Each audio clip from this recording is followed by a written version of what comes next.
Welcome back, my friend. Before tonight's story begins, take a quiet moment for yourself. Now, settle in, get comfortable, and let tonight's quiet journey begin.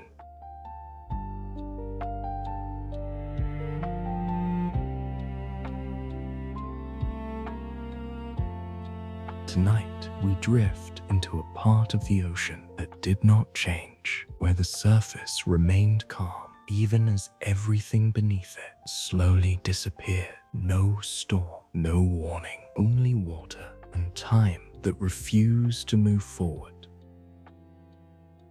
Now, let the world grow distant. Imagine an open horizon, unchanged, endless, without interruption, and far from land. In the summer of 1945, something began to sink without anyone coming, not into darkness, but into a silence that would last far longer than anyone expected. And we begin there.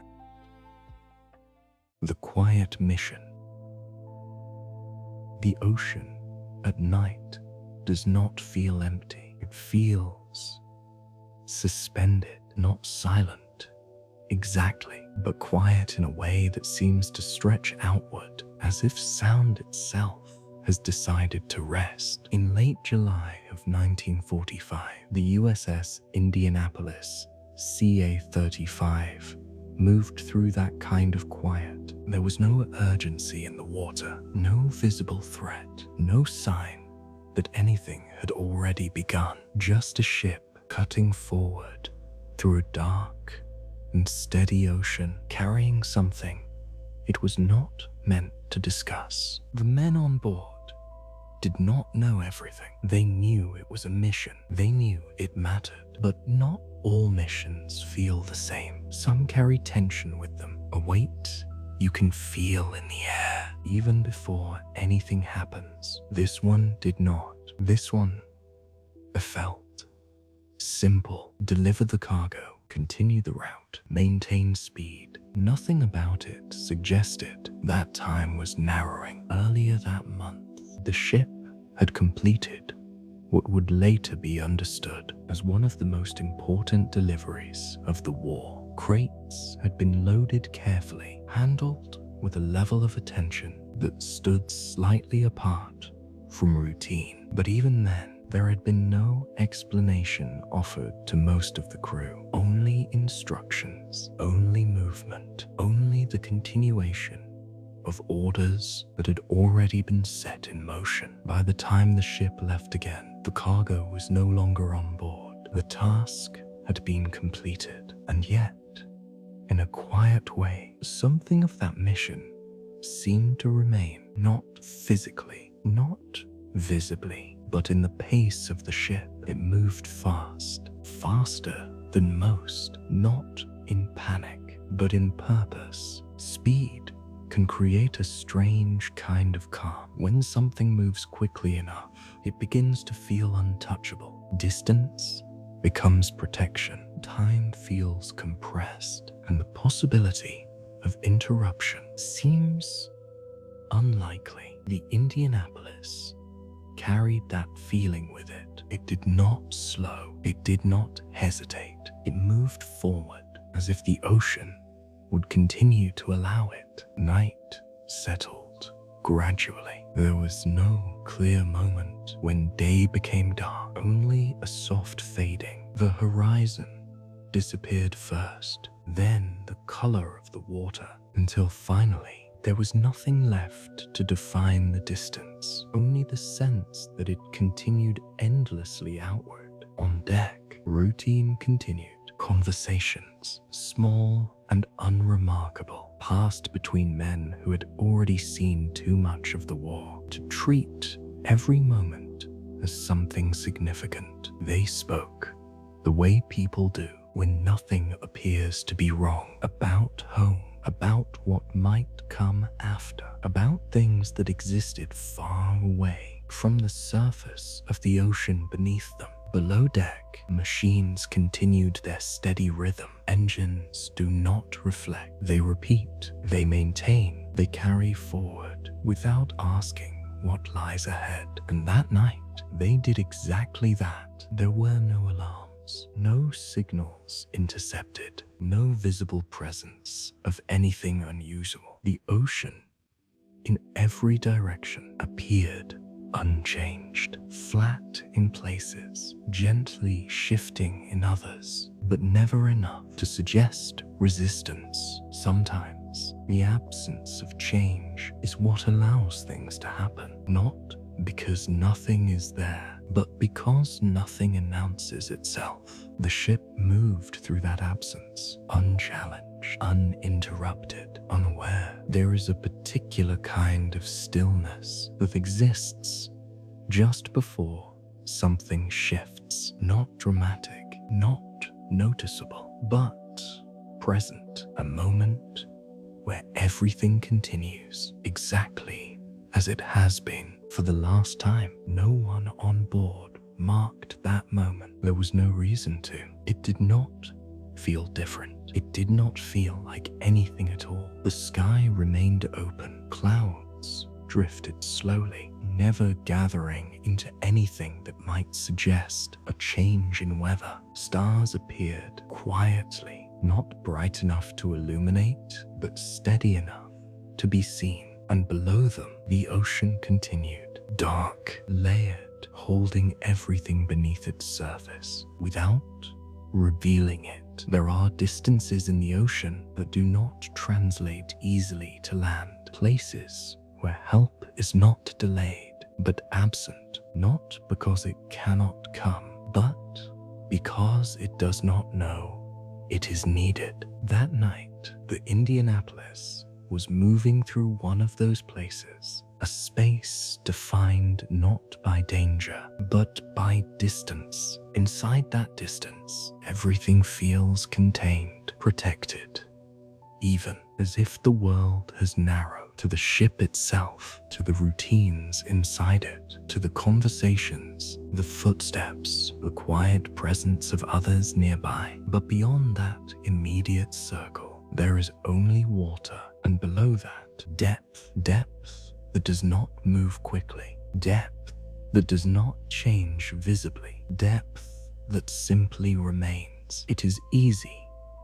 in that kind of environment to assume continuity, that what has been happening will continue. That movement forward means movement away from risk, but the ocean does not follow that logic. It does not build toward events in ways that can be observed. It does not signal when something has already begun. It allows things to approach without interruption. And so, the ship continued, steady, fast, unaware that somewhere beyond the darkness, something else was also moving. Not faster, not louder, just a line. There is a quiet intersection in the ocean where paths meet without either side recognizing it. That night, the Indianapolis was approaching one of those intersections, not marked on any map, not visible on the surface, only defined by timing and distance and the simple fact that two movements, unaware of each other, had already begun to converge. No one on the ship could feel it. There was no change in the air, no shift in the water, no reason to pause, and so they did not. They continued forward into a night that seemed completely unchanged, but far beneath the surface, where light does not reach and sound travels differently. Something had already begun to follow its own path, not urgently, not dramatically, just steadily. And in the ocean, that is enough. A ship that moved too fast. Speed at sea changes the way people think, not in an obvious way, not in a way that can be easily noticed, but gradually, almost quietly, it reshapes the feeling of distance. On land, distance feels fixed. A place is far or near, And that does not change. At sea, distance becomes something else. It becomes something that can be reduced, something that can be crossed, something that feels less real the faster you move through it. The USS Indianapolis, CA-35, was one of the fastest ships in the water. That was part of its design, part of its identity. It did not drift slowly like older vessels. It did not hesitate. It cut forward with confidence, covering miles in a way that made the ocean seem smaller than it was. To those on board, the speed became familiar, not exciting, not even particularly noticeable. After a while, just normal. The vibration of the engines, the steady forward motion, the way the horizon shifted slowly in the distance, all of it blended into routine. Routine has a way of softening awareness. When something repeats long enough, the mind begins to accept it without question, not because it understands everything, but because nothing appears to interrupt the pattern. The Indianapolis had been moving like this for days, fast, direct, uninterrupted. There had been no resistance, no sign of pursuit, no indication that anything nearby was paying attention. And so the idea of danger began to feel distant, not impossible, but unlikely. Some ships travel with escorts. They move in groups, each vessel watching the space around the others. That kind of movement carries a different feeling, a sense that something could happen and that others are there to respond. The Indianapolis did not have that. It moved alone. Alone does not always feel dangerous. Sometimes it feels efficient, clear, uncomplicated. There were no additional ships to slow the route, no need to adjust speed or formation, just a single path forward, maintained without interruption. From the outside, that might seem exposed, but from within the ship, it felt control. Everything was functioning, everything was in motion, nothing appeared uncertain. The ocean during those days remained steady, not completely still, but calm in a way that allowed the ship to maintain its pace. Waves rose and fell without force. The surface shifted gently, never enough to interfere. There is a kind of quiet confidence that forms under those conditions, not spoken, not announced, but present. A belief, perhaps, that movement itself is a form of protection, that by continuing forward, by maintaining speed, the ship was always just beyond reach of anything behind it. This belief does not feel like a decision. It feels like a natural extension of motion. Inside the ship, the structure of daily life continued. Shifts were observed, tasks were completed. Men moved through familiar corridors, through spaces that had already been walked many times before. There is comfort in repetition, even in unfamiliar environments. Repetition creates something that feels stable. Voices carried softly in enclosed spaces. Footsteps echoed in predictable patterns. The small sounds of presence confirmed that everything was as it should be. Above deck, the horizon remained unchanged. The ocean stretched outward in every direction without interruption. No ships appeared in the distance. No land broke the line between water and sky. Just space, open, continuous space. In that kind of environment, it becomes difficult to imagine interruption, not because interruption is impossible, but because nothing suggests it. Speed reinforces that feeling. The faster something moves, the less time there seems to be for anything to catch up. But at sea, Movement is not always about pursuit. Sometimes it is about alignment. Two paths can exist independently, each following its own direction, its own pace, its own purpose, and without changing speed, without adjusting course, those paths can meet. The Indianapolis continued forward, unaware of any other movement nearby. Its speed remained constant, its direction remained fixed. Nothing about its motion suggested that anything else was moving in response. Below the surface, the ocean carried its own currents, slow, deep movements that do not reveal themselves at the surface. These currents do not rush. They do not create visible waves. They simply exist, guiding what moves within them in ways that cannot be seen from above. It is within these unseen layers that other forms of movement occur. Movement that does not rely on speed alone. Movement that waits. From the perspective of the ship, everything remained unchanged. The engines continued their steady rhythm.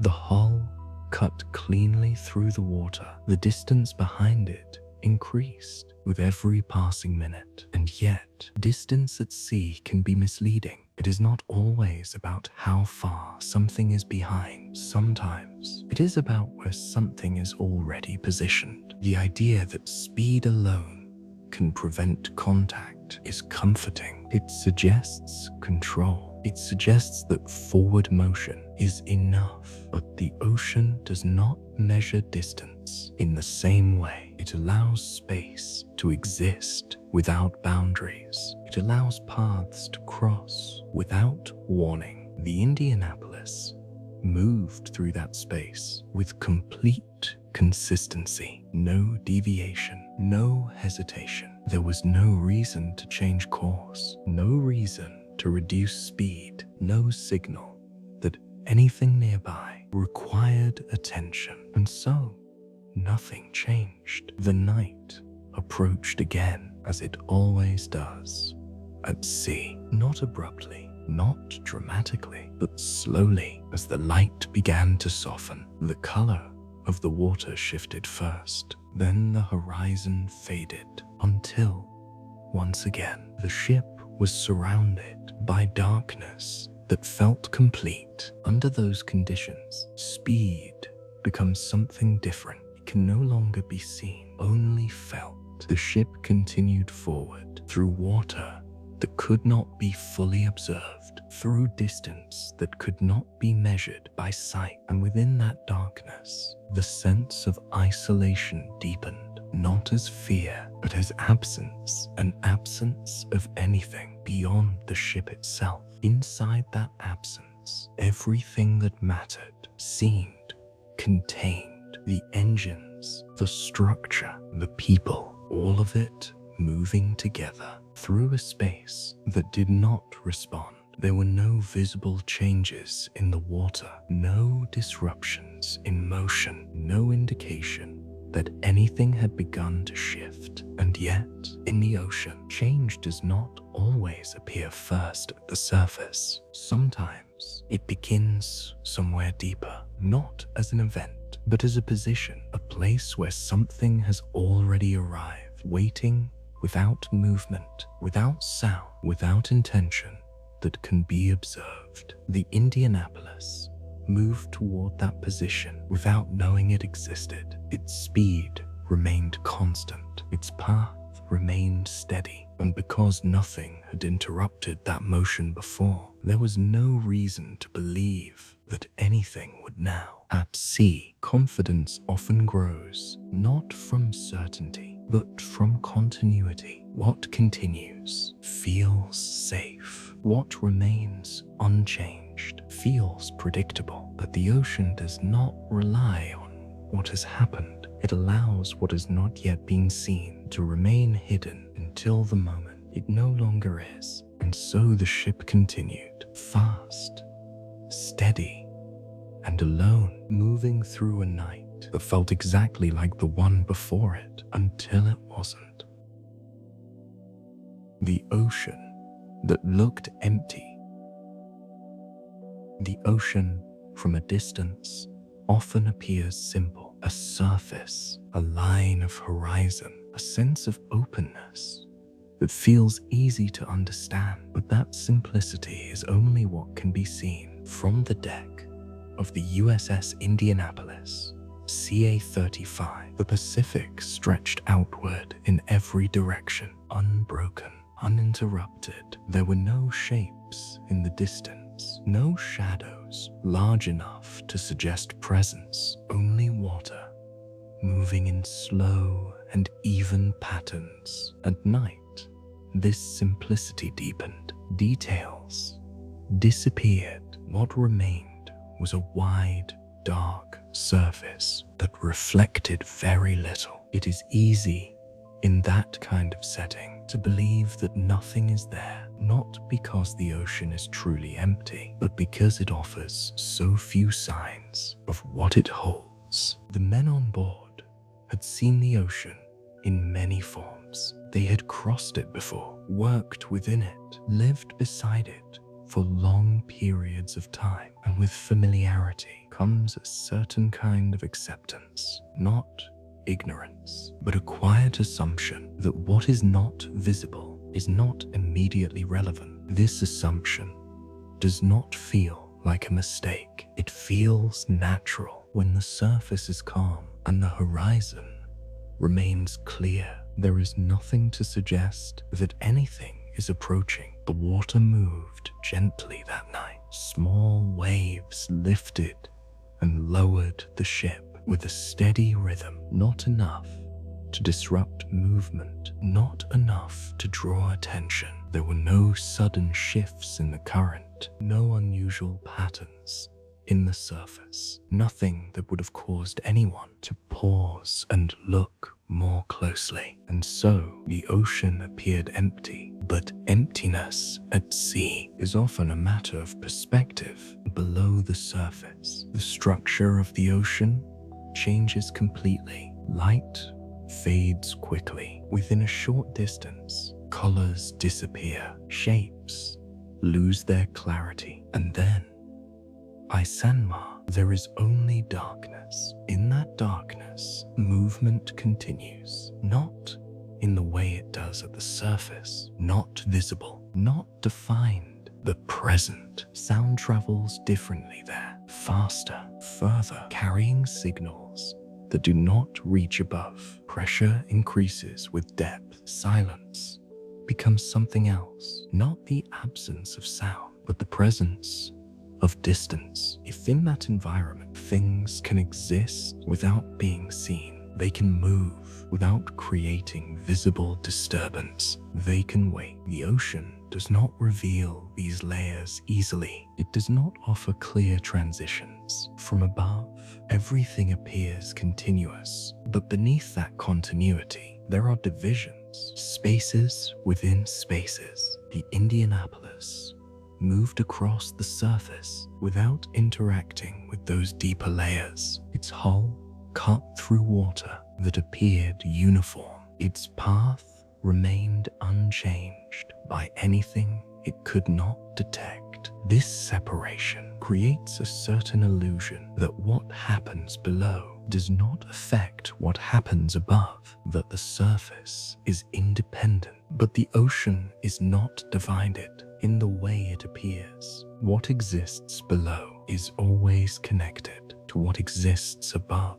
The connection is not always immediate, not always visible, but it is there. The ship continued forward through water that reflected nothing unusual. The sky above remained open. Clouds moved slowly, never forming anything dense enough to block the stars entirely. Light from those stars reached the surface of the ocean and disappeared. There was no reflection, no shimmer, only darkness, absorbing what it could. It is in that kind of environment that perception becomes limited. The human eye depends on contrast, on edges, on movement that can be recognized, When those elements are reduced, awareness narrows. The ocean at night removes contrast. It softens edges. It makes movement difficult to distinguish from stillness. And so,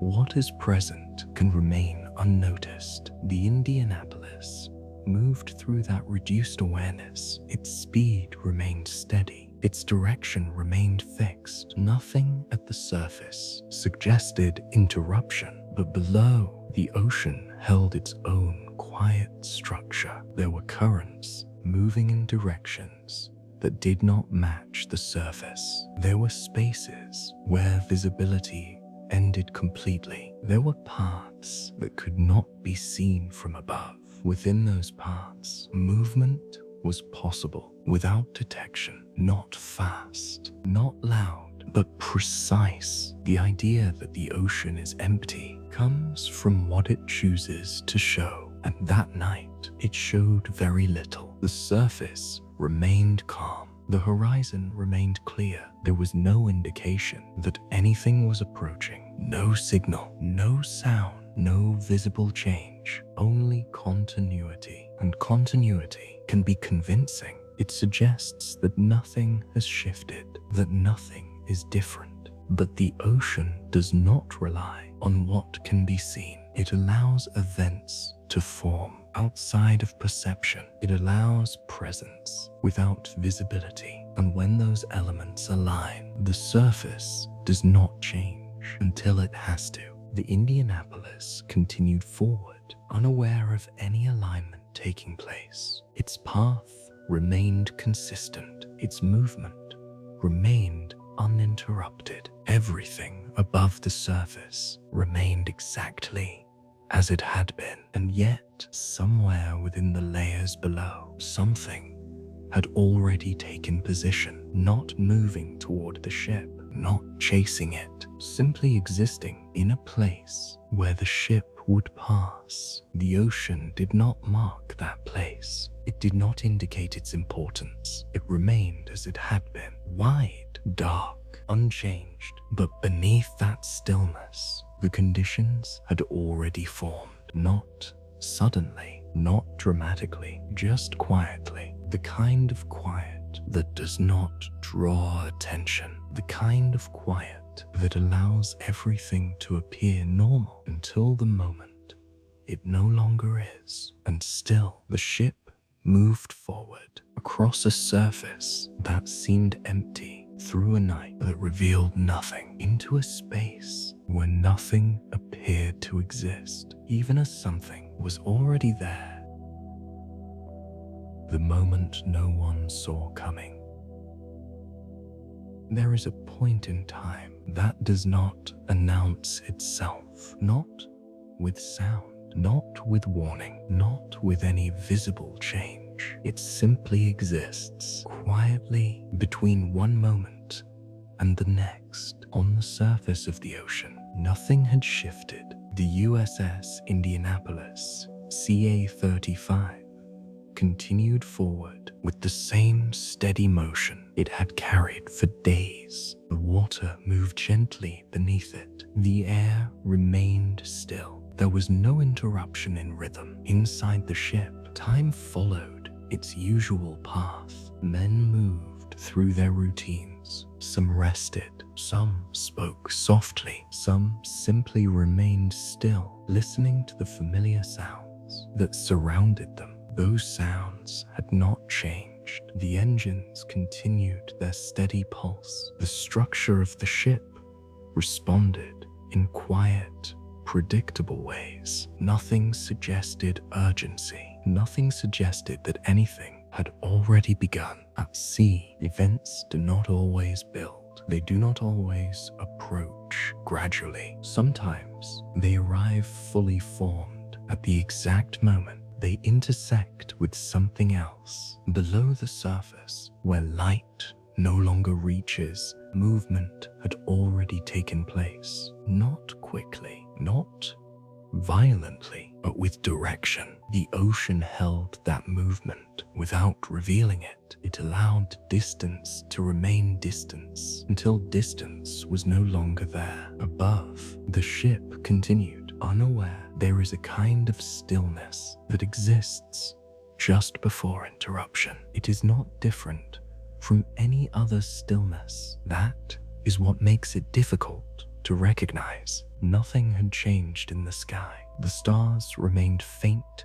and steady. Clouds drifted slowly, never gathering into anything that might suggest disturbance. The horizon had already disappeared into darkness. There was no line to follow, no edge to define space, only the sense that everything continued outward without limit. Within that space, the ship held its course. Its movement remained constant. Its speed remained unchanged. And because nothing had interrupted that movement before, there was no reason to expect interruption now. This is how most moments pass, without attention, without significance, until one of them does not. Beneath the surface, alignment had already completed itself, not as an action, but as a position. Two paths had met, not visibly, not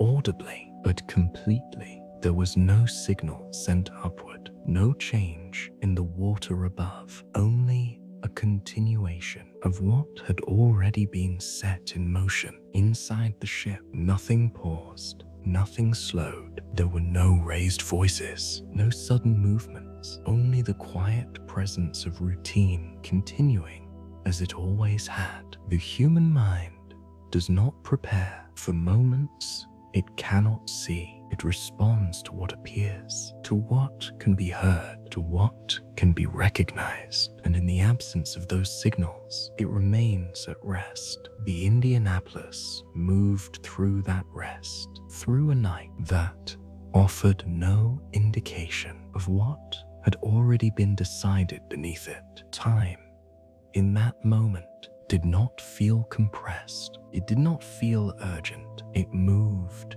as it always does, 1 second into the next. There was no pause between them, no space in which something could be noticed before it occurred, only continuity. And then, without transition, that continuity ended. The first impact did not arrive as a warning. It arrived as a change, a sudden shift in structure, a force that did not build gradually, but appeared fully formed. The ship responded instantly, not with understanding, but with reaction. Metal carried the force through its length. Sound followed, not as a clear signal, but as a rupture in what had been steady. The ocean, which had remained unchanged for so long, was suddenly no longer neutral. But even then, the mind does not immediately understand. It registers the break in pattern, the loss of continuity, before it can assign meaning. A second impact followed, not separate in feeling, but connected, as if the moment itself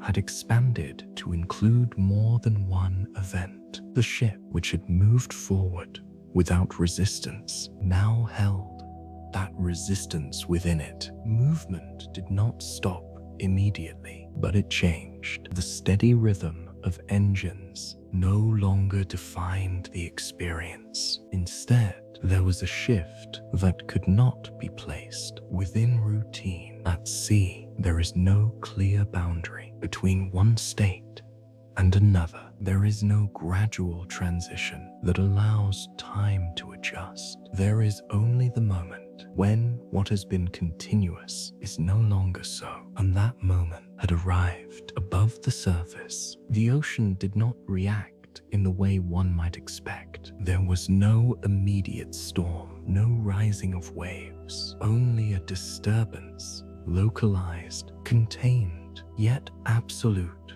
for those within it. The night remained dark. The horizon remained invisible. The space beyond the ship remained unchanged. crashed. But within the ship, everything had already shifted. The idea of safety, which had formed quietly over time, did not disappear all at once. It fractured in pieces. The mind reached for explanation, for structure, for something that could restore continuity. But continuity had already been broken. The ocean, which had seemed empty, had not been empty. It had simply waited until the moment when presence no longer needed to remain hidden. And even then, it did not reveal itself fully. It only allowed the result to rise to the surface. The ship, still within that moment, had not yet completed its descent. Time had not yet expanded to show everything that would follow, but the direction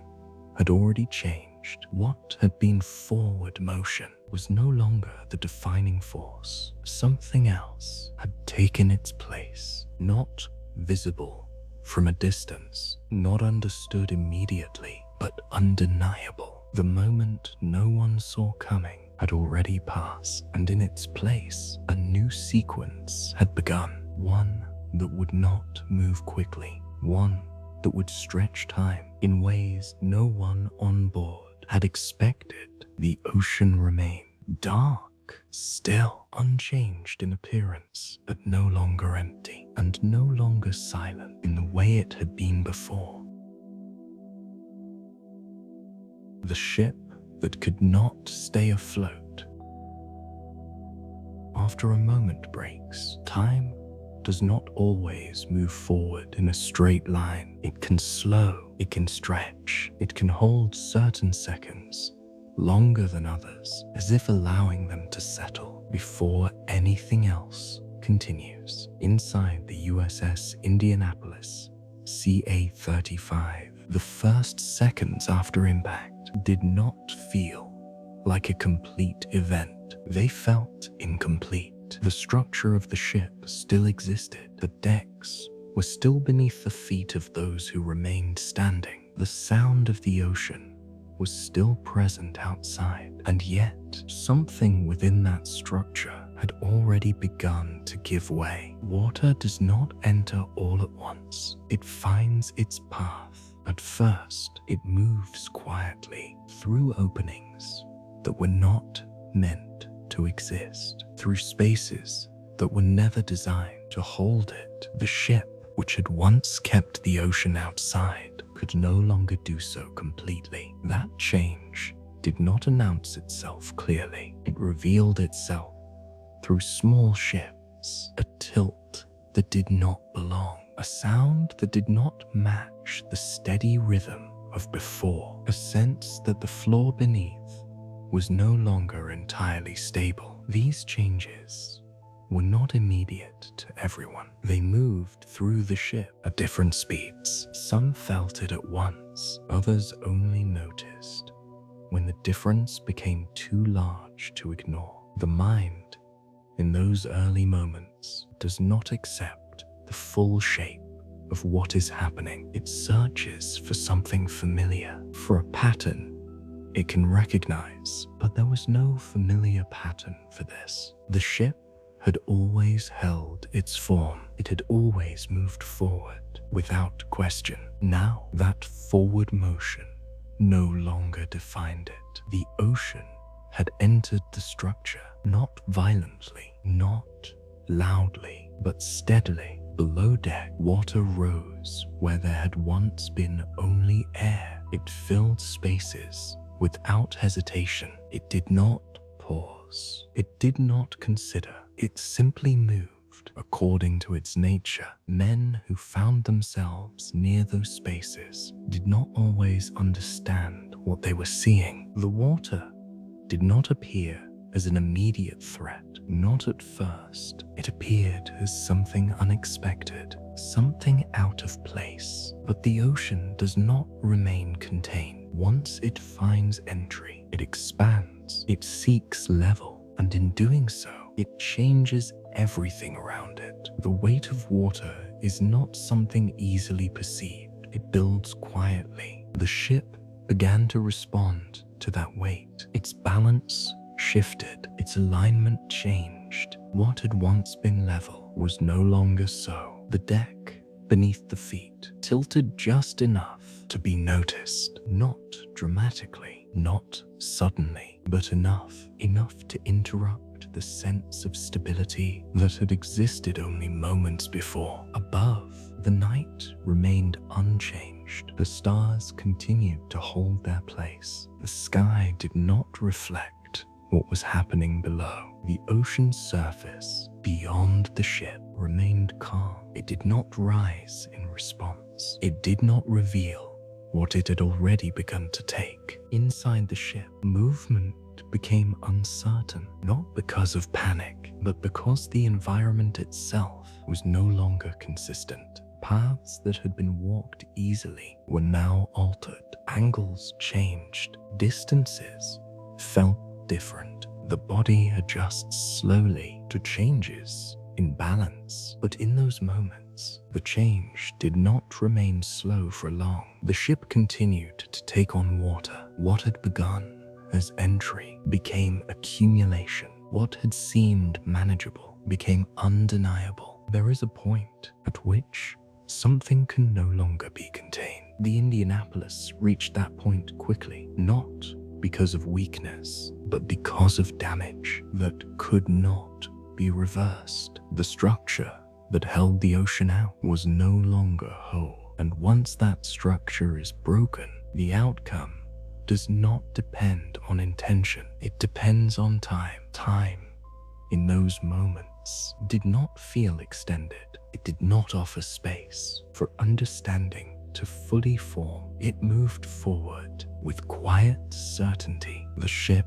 began to descend, not all at once, not in a single motion, but in a way that made direction clear. Forward was no longer the primary movement. Downward had taken its place. For those on board, this shift was not immediately understood in its full meaning, but it was felt in the angle of the deck, in the change of sound, in the way the body responded to movement that no longer aligned with expectation. The ocean, which had remained outside for so long, was now part of the experience, not as something distant, but as something present. It touched surfaces that had once been dry. It filled spaces that had once been occupied. It changed the environment from within. There is a moment when a structure stops being what it was, not because it disappears, but because it no longer functions as it once did. The ship had reached that moment. It was still there, still visible, still holding shape, but no longer able to remain as it had been. The descent continued. Time, USS, which had once been marked by routine, now moved differently. Seconds did not feel the same. They did not pass unnoticed. They carried weight, each one bringing the ship closer to a state that could not be reversed. The ocean did not rush this process. It did not need to. It followed its own pace, steady, certain. The Indianapolis, which had moved through the ocean with speed and confidence, was now moving within it in a different way. Not forward, but downward. And once that direction begins, there is no path that returns it to what it was before. The ship could no longer stay afloat, not because it failed suddenly, but because the conditions that allowed it to float no longer existed. The ocean had already taken their place, and it would continue until nothing remained above the surface to resist it, leaving what could no longer hold. There is a moment when staying is no longer possible, not because of a decision, not because of a clear instruction, but because the place itself can no longer hold you. Inside the USS Indianapolis, CA-35, that moment did not arrive all at once. It moved through the ship in stages. At first, there were still places that felt unchanged, spaces where the floor remained level, where the air remained dry, where routine could almost continue if one chose not to look too closely. But those spaces did not remain separate. The change that had begun below continued to rise. Water does not stay in one place. Once it has entered, it spreads, it seeks balance, and in doing so, it removes the boundaries that once defined safety. For those on board, the understanding came gradually, not as a single realization, but as a series of small recognitions. The tilt becoming more noticeable, the sound of water no longer distant, the sense that movement was no longer optional. There is a difference between knowing something and feeling it. In those moments, both began to align. The ship was no longer stable. It was no longer something that could be relied upon to remain where it was. And so, without a single defining signal, the act of leaving began, not in perfect order, not in clear formation, but in response to what could no longer be denied. Men moved toward the open deck, some quickly, some with hesitation, not because they did not understand, but because leaving a structure that has always held you is not a simple action. Even when that structure is failing, there is a brief moment where the mind resists, where it considers staying just a little longer, as if the familiar might still hold. But the body understands before the mind fully accepts. It responds to imbalance, to change, to the loss of stability beneath it. And so movement continued. The path upward became the only direction that made sense. Above, the night remained unchanged. The ocean stretched outward just as it had before. There was no visible boundary between safety and what lay beyond. Only the edge of the ship, and beyond that, water that had once been outside, water that was now both around and within. To leave the ship was to enter that water not as a choice between two clear options, but as a continuation of what had already begun. The ship was no longer separate from the ocean. It was becoming part of it, and those on board were being asked to choose when to follow. Some paused at that edge, not out of fear alone, but because the transition was absolute. Once made, there would be no returning to what had been. The deck beneath them continued to shift. Angles increased, balance changed. The sense of direction became less certain. What had been level was now slanted. What had been steady was now moving. The ship, which had once carried them across the ocean, could no longer hold them above it. And so, one by one, they began to leave. Not all at the same time, not all in the same way. Some stepped forward quickly, accepting the movement as it came. Others waited until the change around them left no other option. But eventually, the distinction no longer mattered.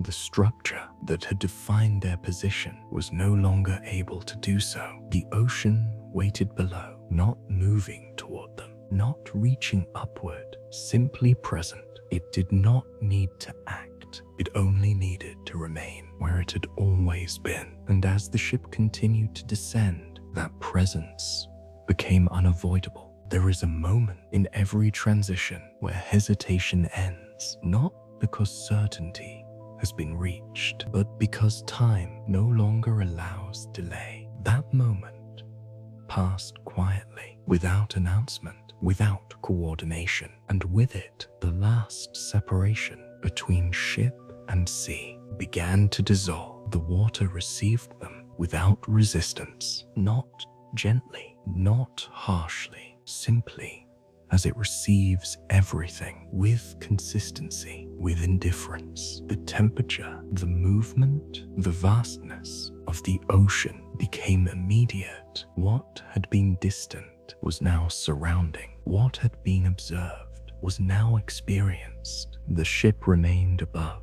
for a time, still visible, still present, but no longer something that could be returned to. Those who entered the water did not fully understand how quickly that connection would disappear from the surface. The structure still appeared intact, but below, the descent continued, and the time between presence and absence was shorter than it seemed. In the water, the sense of direction changes. There is no stable ground, no fixed point, only movement. The body adjusts slowly. The mind follows more slowly still. Voices carried across short distances, not loud, not urgent, just enough to confirm that others were there, that they were not alone. The ocean does not prevent that, not immediately. It allows sound to travel for a time. It allows connection to remain, but distance, even in small amounts, begins to grow, and with it, the understanding that what has been left behind will not remain. The Indianapolis continued its descent. Its presence above the surface grew smaller, less defined, until it was no longer something that could be relied upon to mark position. Those in the water were now fully within the ocean, not above it, not separated from it, but part of it. And in that transition, the meaning of survival began to change. It was no longer about staying on the ship. It was about remaining within the water for as long as possible. The structure had done what it could. It had carried them as far as it was able, but that role had ended, and what remained was the ocean, wide, dark, unchanged, holding them in a way that offered no clear direction, no path forward, only time and the quiet understanding that what could no longer hold them had already been left behind. The water that did not end. Once the body enters the ocean, the sense of boundary begins to change. On land, there are edges, walls, surfaces, places where movement stops. In the water, that stopping point does not exist. Those who had left the USS Indianapolis CA-35 found themselves surrounded in every direction, not by something that moved toward them, but by something that simply remained. The surface held them for a time, not comfortably, not securely, but enough to keep them from sinking immediately. Life vests supported some, pieces of debris supported others, and some held on to each other, not because they had planned to, but because contact itself became a form of balance. The water moved slowly, lifting, lowering, never still, but never forceful enough to break apart what had just formed. Groups began to take shape. Small clusters of men gathered not by instruction, but by proximity. In that first stretch of time, the mind still held on to expectation. Rescue would come. It was not a thought that needed to be spoken loudly. It existed quietly as something understood. Ships did not disappear without notice, not for long. Signals would be sent, routes would be checked, something would arrive. And so, in those early moments, the ocean did not feel like an ending. It felt like a place to wait. The night remained above them, unchanged. Stars held their positions, distant, unaffected by what had happened below. The surface of the water reflected almost nothing, absorbing light rather than returning it. There were no clear shapes in the distance, no landmarks, no direction, that could be followed, only presence. The body reacts quickly to water, but not always in ways that are immediately understood. Cold does not arrive all at once. It settles. It moves inward gradually until it becomes part of the experience. At first, the focus remains on staying above the surface, breathing, adjusting, finding a position that requires the least effort. But as time continues, other sensations begin to emerge. Weight, not the weight of the body, but the weight of remaining in one place without anything solid beneath. The arms, the legs, the constant small movements required to stay aligned with the surface, all of it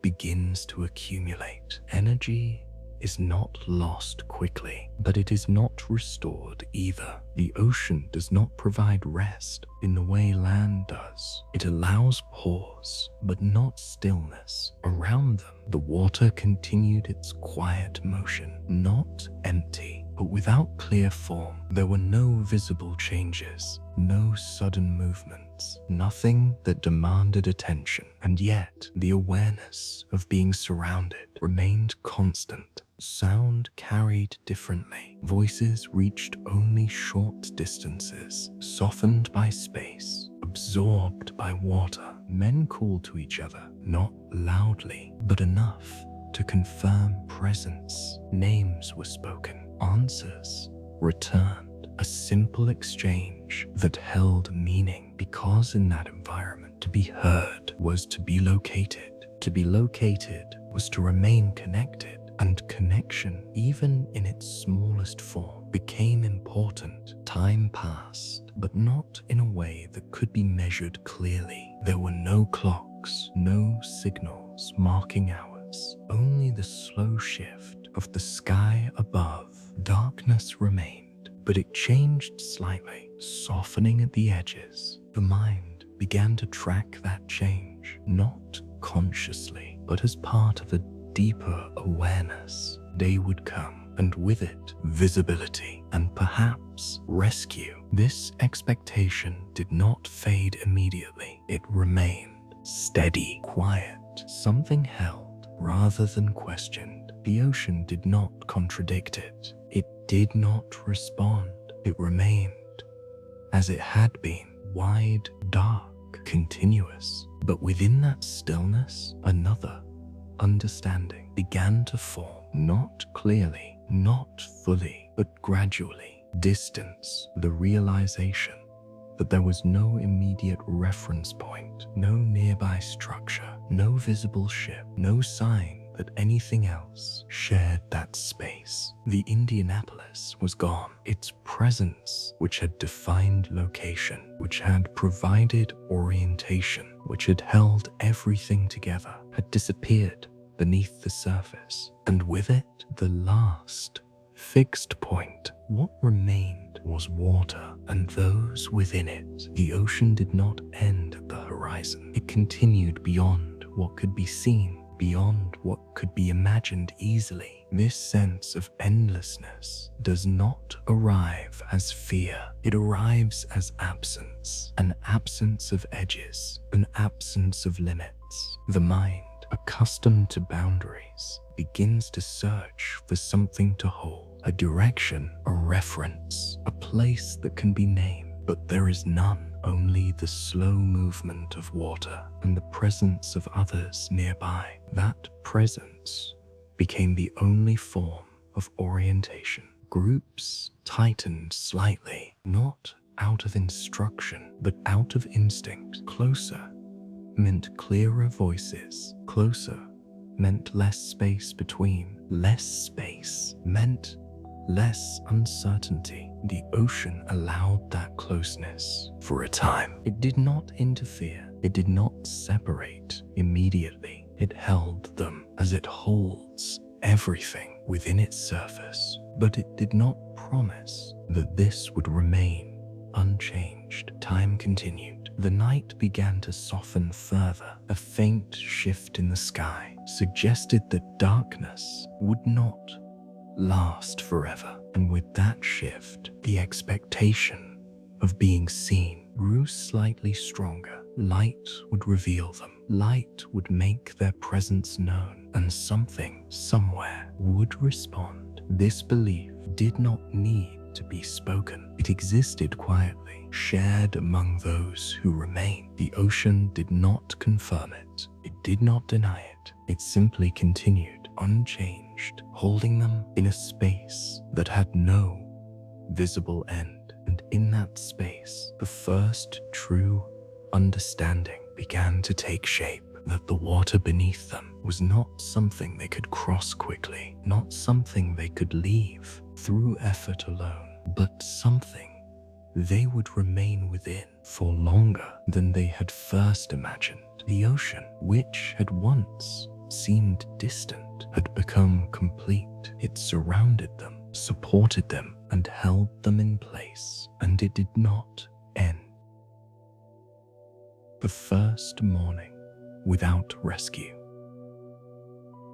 Morning does not arrive suddenly at sea. It reveals itself in layers. At first, there is only a slight change in the darkness. Not light, not yet, just a soft thinning of what had been complete. The men in the water did not wake in the way people do on land. They had never fully left awareness. They remained between rest and attention, between stillness and effort. And as the sky began to shift, that awareness slowly returned to the surface. The ocean, which had been only a dark presence through the night, began to take form, not fully, not clearly, but enough to be seen. The surface showed its movement, small patterns of rise and fall, gentle lines that extended outward without interruption. The horizon returned, faint at first, then more defined, a boundary not between safety and danger, but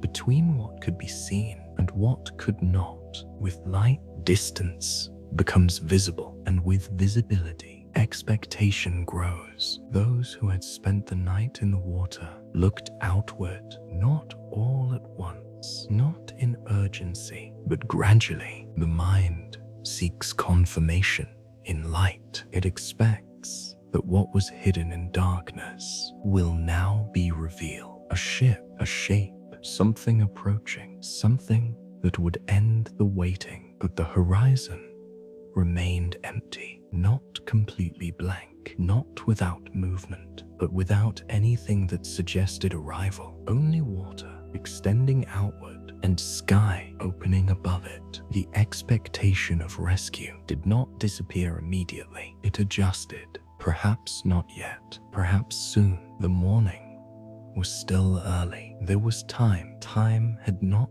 yet been measured in days. It remained within the span that still felt manageable. The body, though strained, still held strength. The groups, though smaller than before, still held together. Voices continued, softly, confirming presence. The sun rose slowly, lifting itself above the horizon, not abruptly, but with quiet persistence. Light spread across the surface of the water, touching it, changing its color, turning darkness into something visible. With that light, details emerged, faces, tired but present, hands holding on to life vests, to fragments, to each other. The ocean, now visible, appeared unchanged. It did not reflect what had happened. It did not show any sign of what lay beneath. It remained wide, open, continuous. This is how the ocean often is. It does not carry the memory of events in a way that can be seen. It does not mark what it has taken. It simply continues. The morning grew brighter, the sun climbed higher, and with it, the temperature began to shift. The water, which had felt cold through the night, did not warm quickly, but the air above began to change. Heat does not arrive suddenly. It builds slowly, steadily, until it becomes part of the experience. The body, already strained, began to feel that change. Skin, exposed to the surface, met the rising light. Eyes adjusted, not just to brightness, but to the absence of anything beyond. The horizon, now fully visible, remained unchanged. No ships appeared. No movement in the distance suggested approach, only space. The idea of rescue shifted again, not gone, but altered, no longer immediate. Something that might still come, but not yet. The mind, in response, began to reorganize. Expectation turned into waiting. Waiting turned into endurance. Endurance, not as a plan, but as a condition. The groups remained. Men stayed close, not by command, but by need.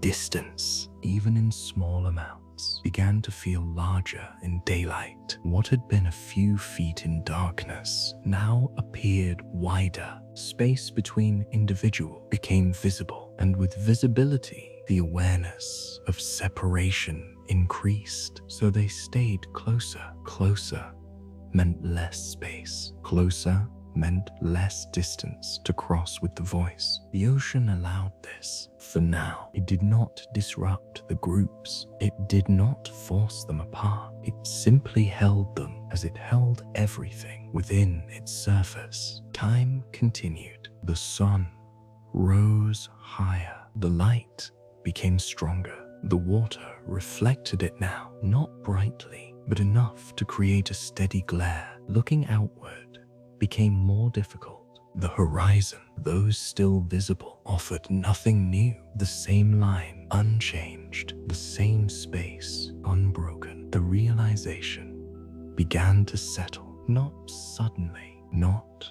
as a single thought, but as something that formed in the background of awareness. Morning had come, and nothing had arrived with it. This understanding did not create immediate panic. It created quiet, a deeper kind of quiet than the one that had existed during the night, because now the absence could be seen, not just felt. Seen. The ocean, which had seemed empty in darkness, now appeared even more so in light.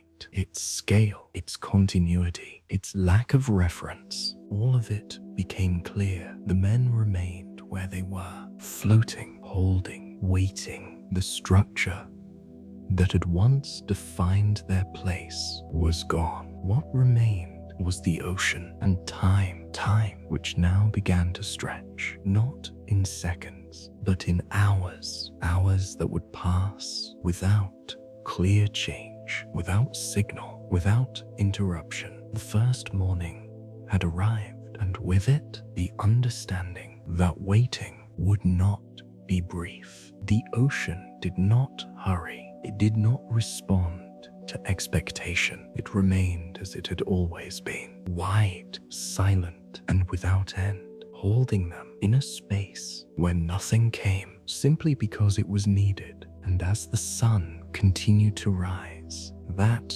understanding settled quietly, becoming part of the experience, just as the water had, not resisted, not accepted fully, but present and unchanging.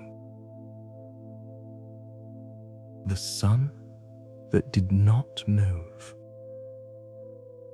By the time the first morning had fully settled, time began to change again, not in the way it had during the sinking, not in sudden shifts or broken moments, but in something slower, something that stretched. The sun rose higher, gradually, without pause, and once it reached its place in the sky, it seemed to remain there, not truly still, but unmoving enough that it felt constant. For those in the water, this constancy became something else. On land, the sun marks time. It rises, it moves, it sets. Each stage carries a sense of progression, but in the open ocean, without reference, without shadow that can be followed easily, that movement becomes difficult to measure. The sky remains wide, the light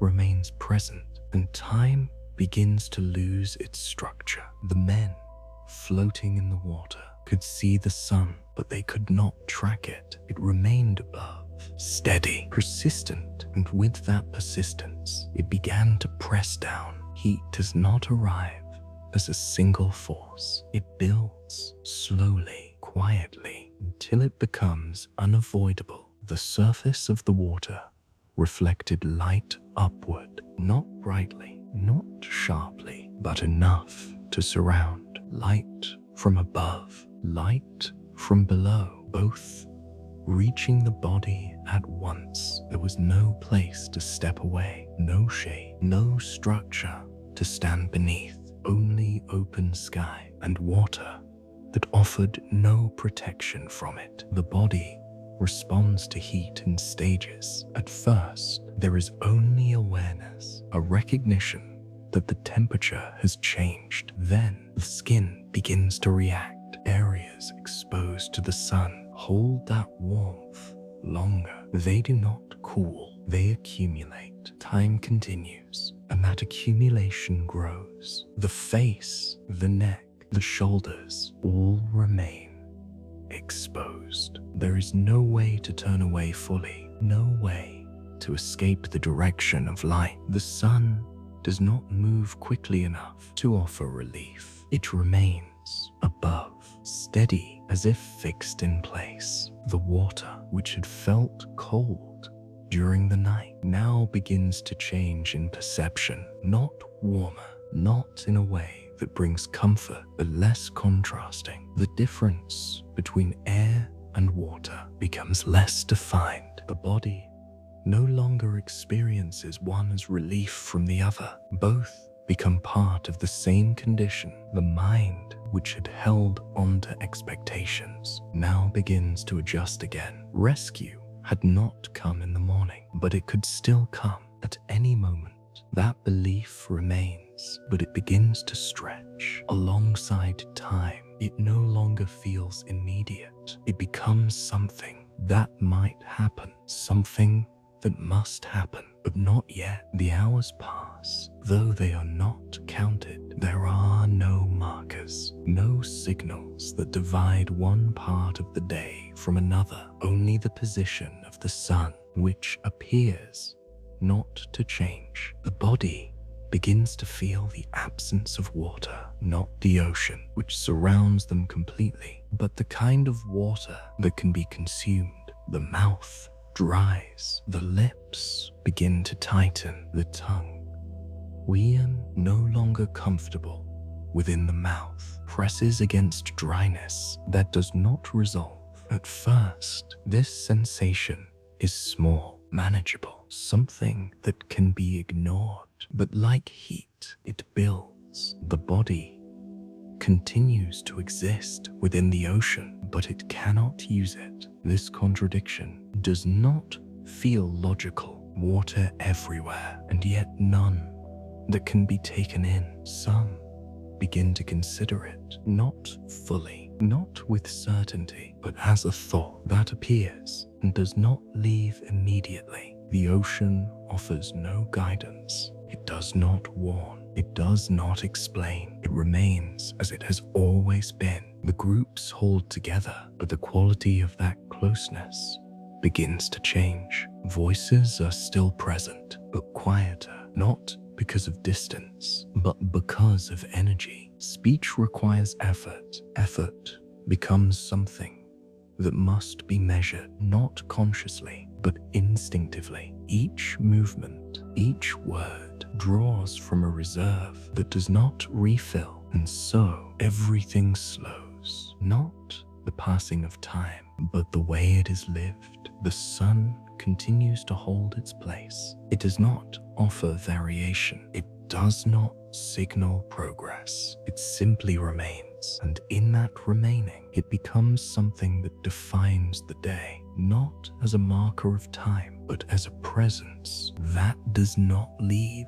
The mind begins to drift, not away from reality, but away from structure. Thoughts come, but they do not hold. They pass slowly, without direction. Memories surface, not clearly, not in detail, but as impressions, places, voices, moments that exist somewhere beyond the water.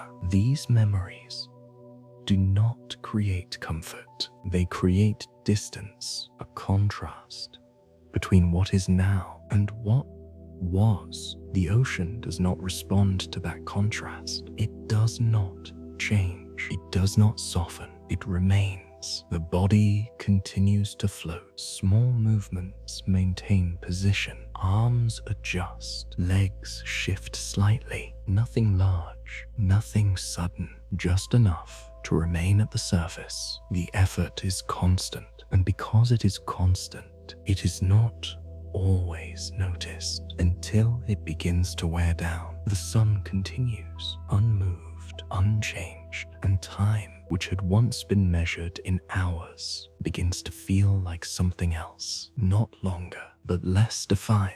A stretch without edges, a period without clear beginning or end. The first day in the water does not pass quickly. It does not move toward completion. It remains extended, held in place by the presence of the sun. And as long as that sun remains overhead, there is no sense that the day is ending, only the awareness that it is continuing. And that continuation begins to feel like something that might not change soon. The ocean remains, the sky remains, the sun remains, and within that stillness, the understanding begins to settle. Not fully, not yet, but quietly. That time here does not move the way it once did.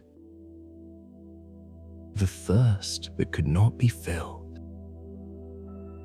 As the day continued, the body began to change in ways that were not immediately visible, not through sudden weakness, not through collapse, but through a slow shift that moved inward. Thirst does not arrive as a single feeling. It begins as absence, a lack of moisture, a dryness that sits quietly in the mouth, not demanding attention, but present. At first, it can be ignored. The body continues, the mind remains steady, and the ocean surrounds everything. Water is everywhere. That is what makes the experience difficult to understand. The eyes see only water. The skin remains in contact with it. The body floats within it, and yet none of it can be taken in. This contradiction does not resolve itself. It remains quietly in the background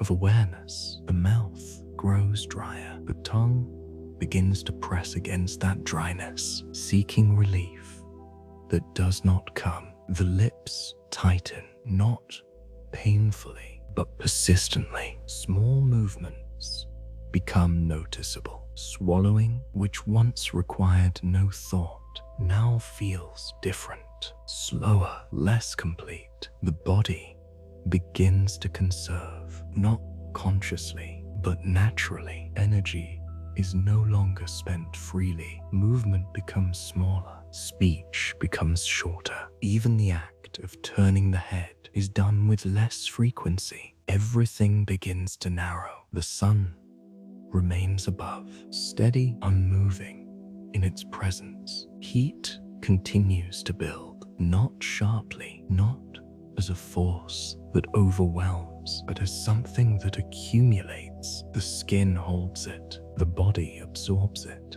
and with it, moisture leaves, not quickly, but continuously. The ocean, which surrounds them completely, does not replace what is lost. It only remains. The mind begins to return to the idea that had appeared earlier. Water, not as something distant, but as something immediate, something that could be taken. This thought does not arrive as a decision. It appears slowly, almost quietly, as if testing itself. The ocean does not change in response. It does not become more inviting. It does not signal danger. It remains as it is, flat, wide, unchanging. Some begin to consider it more clearly, not out of panic, but out of a need that has begun to grow. The body asks for water, and the only water available is the one that surrounds them. The mind holds this contradiction. It does not resolve it easily. It does not provide a clear answer. It only presents the question,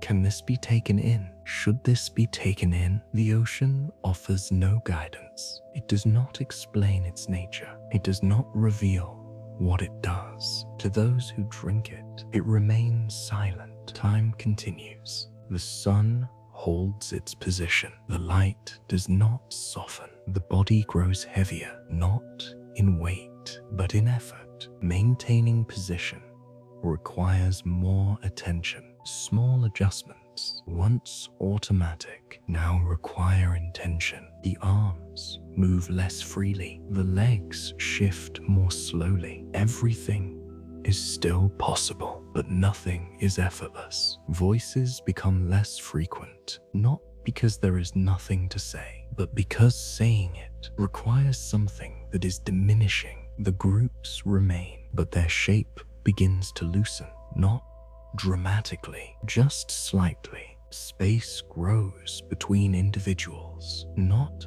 by choice, but by drift. The ocean moves gently, without direction that can be controlled. And in that movement, distance begins to form. The awareness of that distance adds another layer to the experience. Not fear, but recognition that what is near can become less near without effort. The body continues to call for water. The dryness deepens. The mouth no longer feels neutral. It feels empty. The tongue, which once rested easily, now presses against a space that does not respond. Some give in to the thought, not dramatically, not as a sudden decision, but as a quiet action, a small movement, a lowering of the head, a contact with the surface. The ocean does not resist. It allows itself to be taken in. For a moment, there is relief. The dryness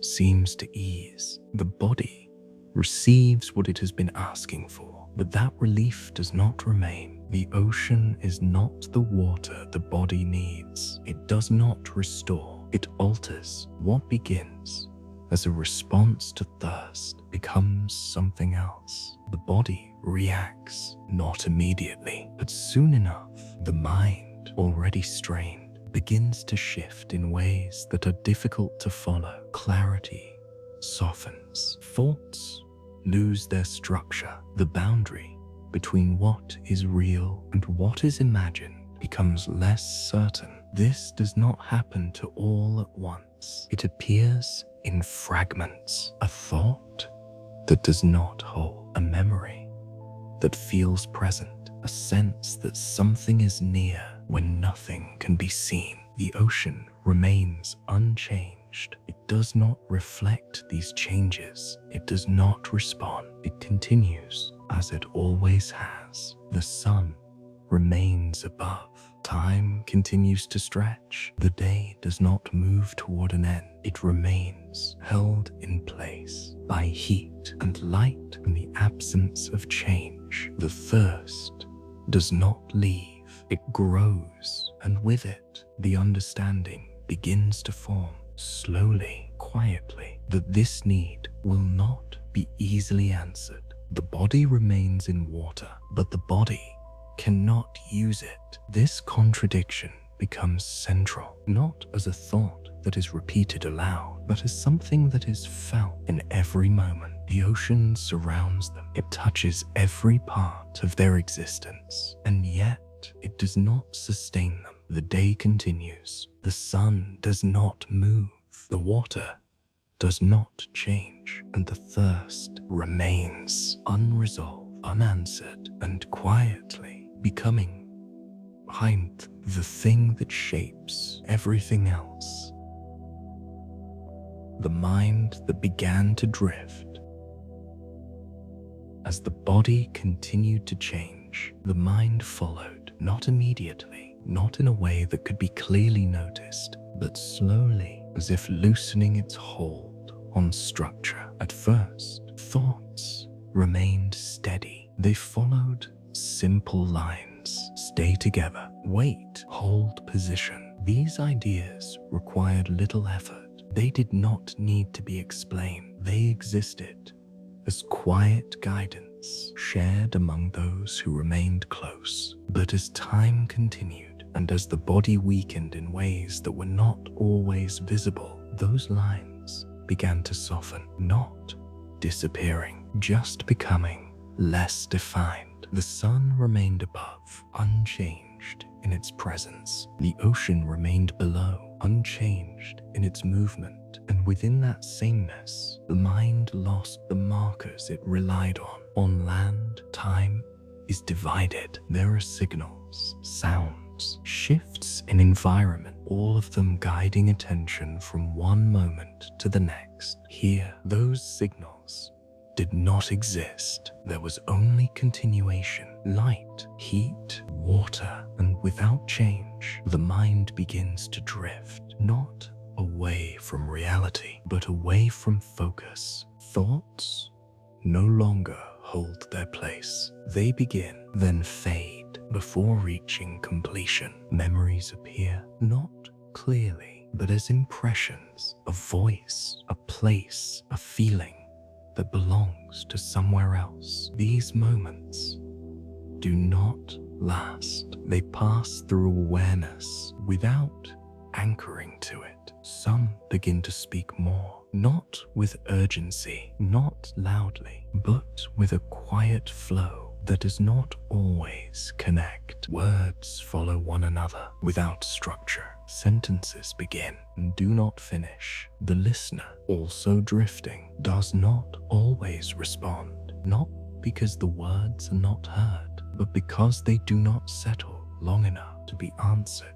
This change is not sudden. It unfolds slowly, almost gently, as if the mind is adjusting to a different kind of time. The boundary between present and memory becomes less clear. Something remembered can feel immediate. Something happening can feel distant. The ocean does not interrupt this. It remains constant, offering no contrast. Without contrast, the mind cannot define its edges. It expands, but without direction.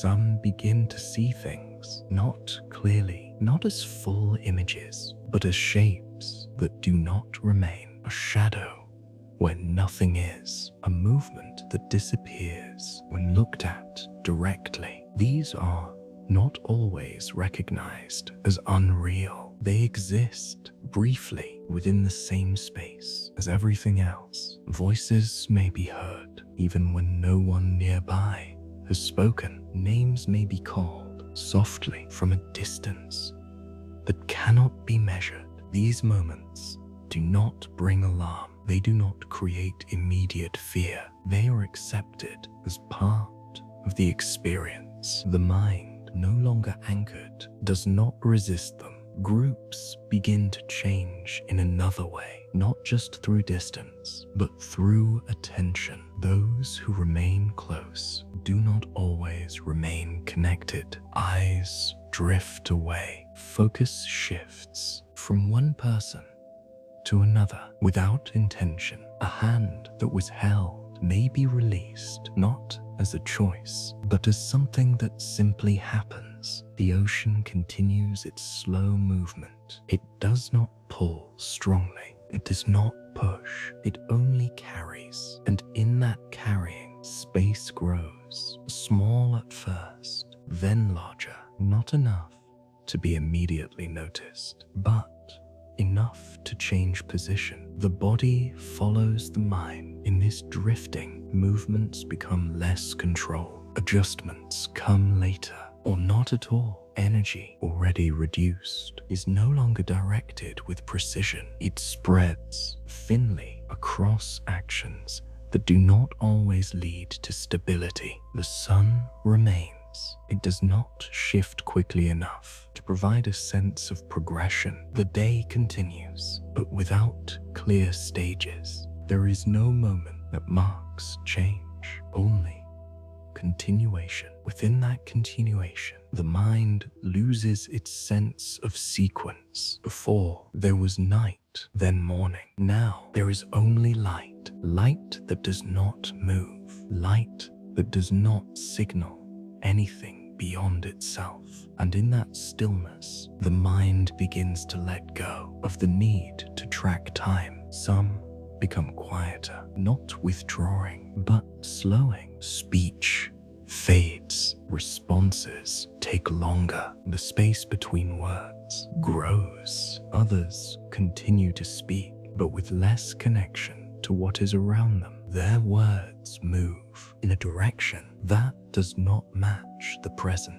They speak of places, of people, as if those things are nearby, as if they can be reached with a simple movement. The ocean does not correct this. It does not provide a reference that would bring the mind back. It remains as it has been, unchanged. This is how the mind drifts, not through force, not through collapse, but through the quiet absence of structure. The body continues to float, breathing continues. The surface holds, but inside, something has begun to separate. Not completely, not yet, but enough that the experience is no longer the same. The connection between thought and action loosens. The sense of self, once clear, becomes softer, less defined. And within that softness, the ocean begins to feel less like something external and more like something that simply exists, not around them, but with them. The day continues, the sun remains, the water moves, and the mind, no longer held firmly in place, begins to follow that movement, slowly, quietly, without resistance. The spaces between voices. As the day continued to stretch, the spaces between people began to change, not all at once, not in a way that could be clearly marked, but gradually, as everything else had been. At the beginning, closeness had formed naturally. Men had gathered together, not by command, but by presence. To be near someone meant to be heard. To be heard meant to be known, and to be known meant that one still existed within something shared. But time, as it continued without interruption, began to affect that closeness, not by force, not by sudden separation, but through drift. The ocean does not divide quickly. It separates slowly. A small movement, barely noticed, becomes distance. Distance, at first, feels unchanged. A voice still reaches. A face is still visible. But over time, that distance grows, not dramatically, just enough to alter connection. Voices begin to fade at the edges, not completely gone, but softer, less distinct. Words that once carried clearly now require more effort to hear, and effort, as it has already begun to diminish, is not always given. Some call out less, not because they have nothing to say, but because saying it no longer feels certain to reach. The response, which once came easily, now arrives more slowly or not at all. The space between voices becomes part of the experience, not silence, but something close to it, a quiet that holds fragments of sound without forming anything complete. The groups, which had once been clearly defined, begin to lose their shape, not disappearing, but loosening. The edges of each cluster become less clear. One person drifts slightly outward, another remains where they are. The connection stretches, but does not break immediately. It thins, and within that thinning, something changes. The sense of being together is no longer constant. It becomes intermittent, present in one moment, less so in the next. The ocean continues its movement, slow, steady, without intention. It does not choose direction. It does not guide. It simply carries, and in that carrying, everything shifts. Bodies move slightly apart, not by effort, but by the absence of effort to remain aligned. Energy, already reduced, cannot maintain closeness indefinitely. Small adjustments that once held position are no longer made as often. The result is subtle but real. Space grows. The voices, already softer, must now travel further. Some reach, some do not. The mind, already drifting, responds to this change in its own way. It notices absence before it notices distance. A voice that was there is no longer heard. A presence that was felt is no longer certain. This absence does not arrive with clarity. It appears gradually, a pause that extends longer than expected, a response that does not come. The awareness of this does not create immediate alarm. It creates a quiet recognition that something has changed, but not enough to be named fully. The ocean does not reflect this change. It remains the same, wide, open, continuous. It does not show where people have moved. It does not mark where space has grown. It simply holds what remains. The sun continues above, its presence unchanged, its light steady. Time, EI, which had already lost its structure, now loses something else. Connection, not entirely, not at once, but in pieces. Moments of shared awareness become less frequent. Voices overlap less. Silence grows between them, and within that silence, the mind continues to drift. It does not reach outward as often. It does not call as strongly. It remains within itself more than before. Some still try to maintain closeness. They move slightly, adjusting position, bringing themselves nearer to others. But even this effort has limits. The ocean continues to move, and movement without stable reference is difficult to counter. What is regained is often lost again, not dramatically, just gradually. The spaces widen, the groups soften, and the voices, once constant, become intermittent. This is how separation happens at sea, not through force, not through sudden division, but through the quiet expansion of space. And as that space grows, the sense of being together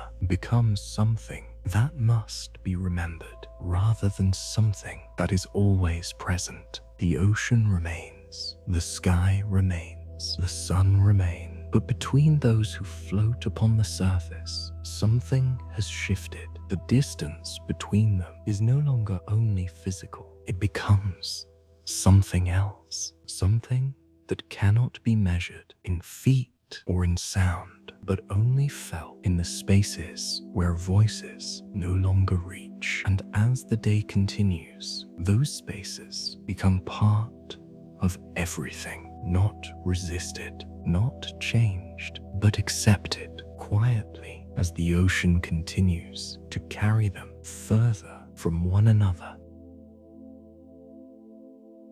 The surface that remained calm. By the time the next day began to form, the ocean had not changed. It remained as it had been, wide, open, without visible intention. The surface moved, but only in small patterns, gentle rises, soft falls, nothing that suggested force from above, from within, from any place the eye could reach. It appeared calm. This calmness did not reflect what had happened. It did not carry memory. It did not show loss. It did not mark the passing of time. It simply continued. For those still floating, this sameness became something difficult to understand, because within them, everything had begun to change. The body had weakened. The mind had drifted. The voices had grown distant. And yet, the ocean offered no sign that anything was different. It did not respond to what they were experiencing. It did not shift to match their condition. It remained separate. This separation between what is felt and what is seen became more noticeable. The eye looked outward, across the surface, searching for change, something that might signal movement, arrival, interruption. But the surface offered none of it, only repetition. The same pattern of water moving without urgency, the same horizon holding its line, the same sky open and without break. The calmness of the ocean does not mean stillness. It means continuity, a motion that does not stop but does not demand attention. And within that continuity, the mind begins to slow further. There is nothing new to process, nothing that interrupts the pattern. And so awareness softens, attention narrows, the body continues to float, movements remain small, measured, barely visible. Energy is no longer spent on anything beyond what is necessary. Even looking outward becomes less frequent. The horizon, unchanged, offers no reason to return to it. So the gaze lowers toward the water, toward the surface that holds everything. At this level, details become clearer. The movement of the water can be seen more closely. Small ripples, patterns that form and dissolve, light reflecting in ways that shift but do not transform. There is a rhythm to it, not one that can be followed precisely, but one that exists without interruption. The body begins to align with this rhythm, not consciously, but naturally. Breathing slows, movements reduce. The effort to remain matches the movement of the surface. The ocean does not resist this alignment. It allows it, it carries it, and in that carrying, the sense of resistance begins to fade. This is not acceptance, not fully, but it is no longer struggle. The boundary between self and environment becomes less defined.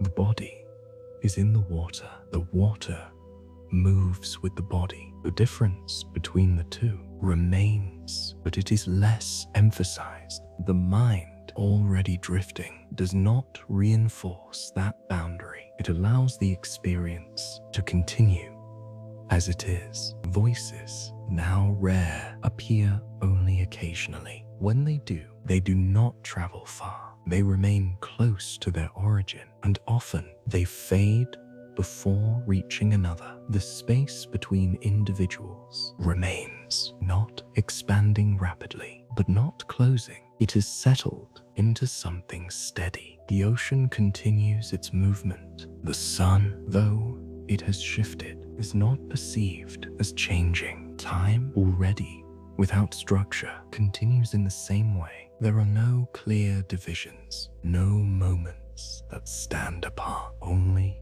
continuation. Within this continuation, the calm surface becomes central. It is what is seen most often. It is what is closest. It is what remains consistent when everything else changes. And because it remains consistent, it begins to define the experience, not through force, but through presence. The ocean does not need to act to shape what is happening. Its stillness, its repetition, its lack of variation are enough. They create a space where change happens internally, while everything external appears the same. This contrast deepens. The body weakens further, the mind drifts further, the voices fade further. But the ocean does not reflect any of it. It remains calm. It remains continuous. It remains what it has always been. And within that calmness, there is no signal that anything should be different. No indication that time is passing. No sign that help is near. Only the surface, moving gently, holding everything without showing what it holds. And as this continues, the calmness itself becomes something else. Not comfort, not safety, but a condition that does not change. A presence that remains regardless of what is happening within it. The ocean continues, unmarked, unchanged, and those within it continue as well, held upon a surface that reveals nothing of what lies beneath and nothing of what has already been lost. The movements beneath, while the surface remained calm, something else continued below, not visible, not defined, but present. The ocean is not only what is seen, it holds layers, depth, currents that move without leaving marks above. From where the men floated, there was little to observe beneath them. The water appeared uniform, a single field extending downward without detail. Light entered the surface, but did not travel far. It softened, then disappeared. Below that, there was only darkness. Not a darkness that could be looked into, but one that could only be imagined. The mind, already drifting, began to turn toward that space, not with clarity, not with intention, but with a quiet awareness that something existed there. Something unseen. The body, suspended at the surface, could feel movement without always seeing it. A shift in the water, a change in balance, a slight adjustment that did not come from above. These movements were small. They did not disturb the surface. They did not create waves, but they were present. The ocean does not separate its layers. What happens below touches what is above, even if it cannot be seen. The body responds to this, not with alarm, but with attention, a brief awareness that something has changed. Then it passes. The mind, already softened, does not hold on to these moments. They do not become thoughts. They remain sensations, fleeting, incomplete. Time continues. The sun remains above, but its presence is no longer the only one. The water below begins to be felt in a different way, not through sight, but through proximity, through the understanding that beneath the surface there is depth,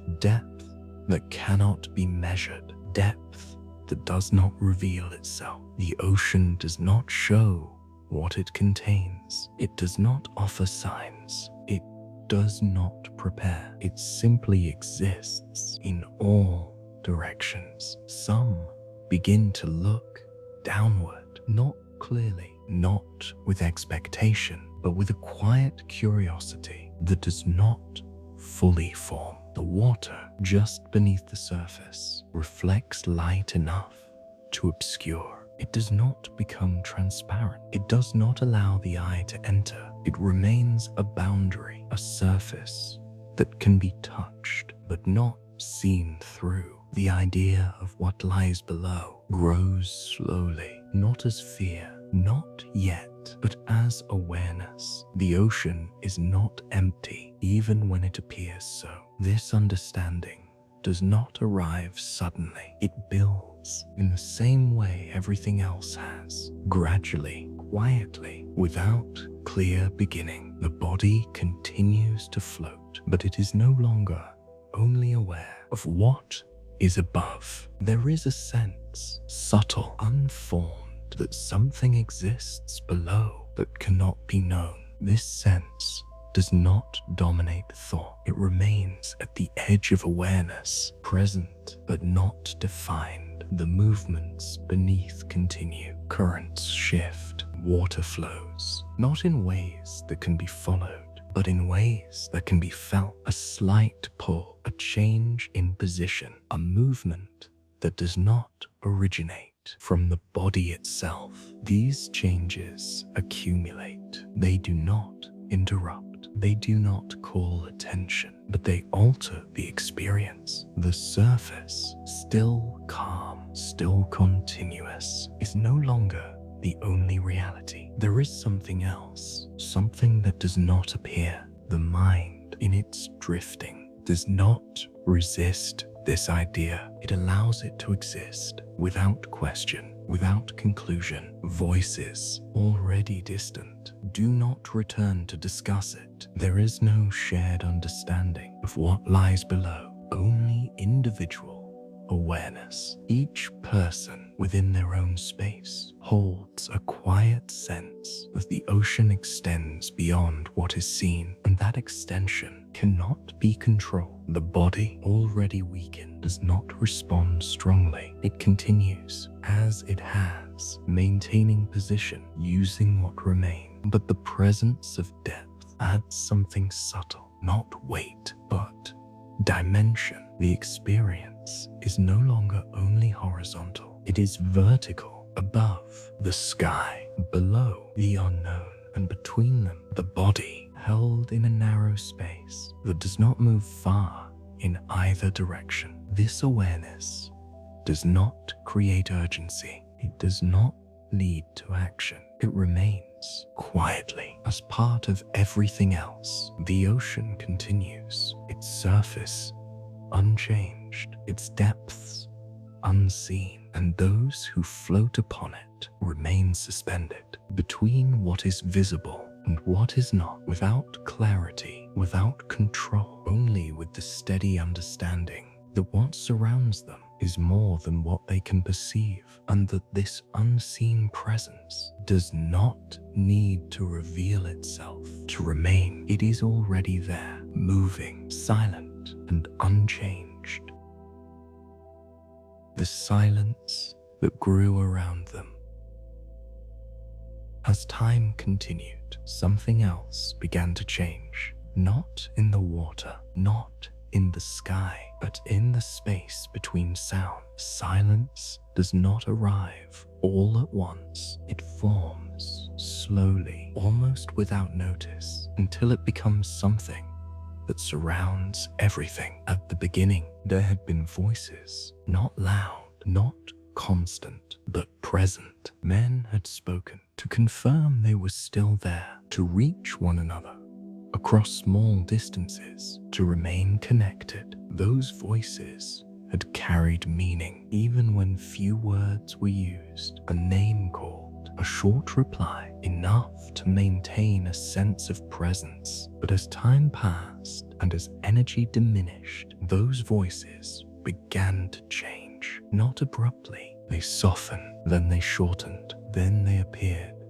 Less often, the space between them grew. At first, this space was not empty. It held expectation, a pause, waiting for a reply, a moment in which something might follow. But when the reply did not come, that expectation faded. The pause remained, and over time, that pause became silence, not complete, not without sound, but without connection. The ocean still moved. The water still shifted. Small sounds remained. The gentle contact of surface against surface. The quiet rhythm of movement. But these sounds did not carry meaning. They did not answer. They did not reach. They simply existed. And because they existed without purpose, they became part of the background. Something constant. Something that no longer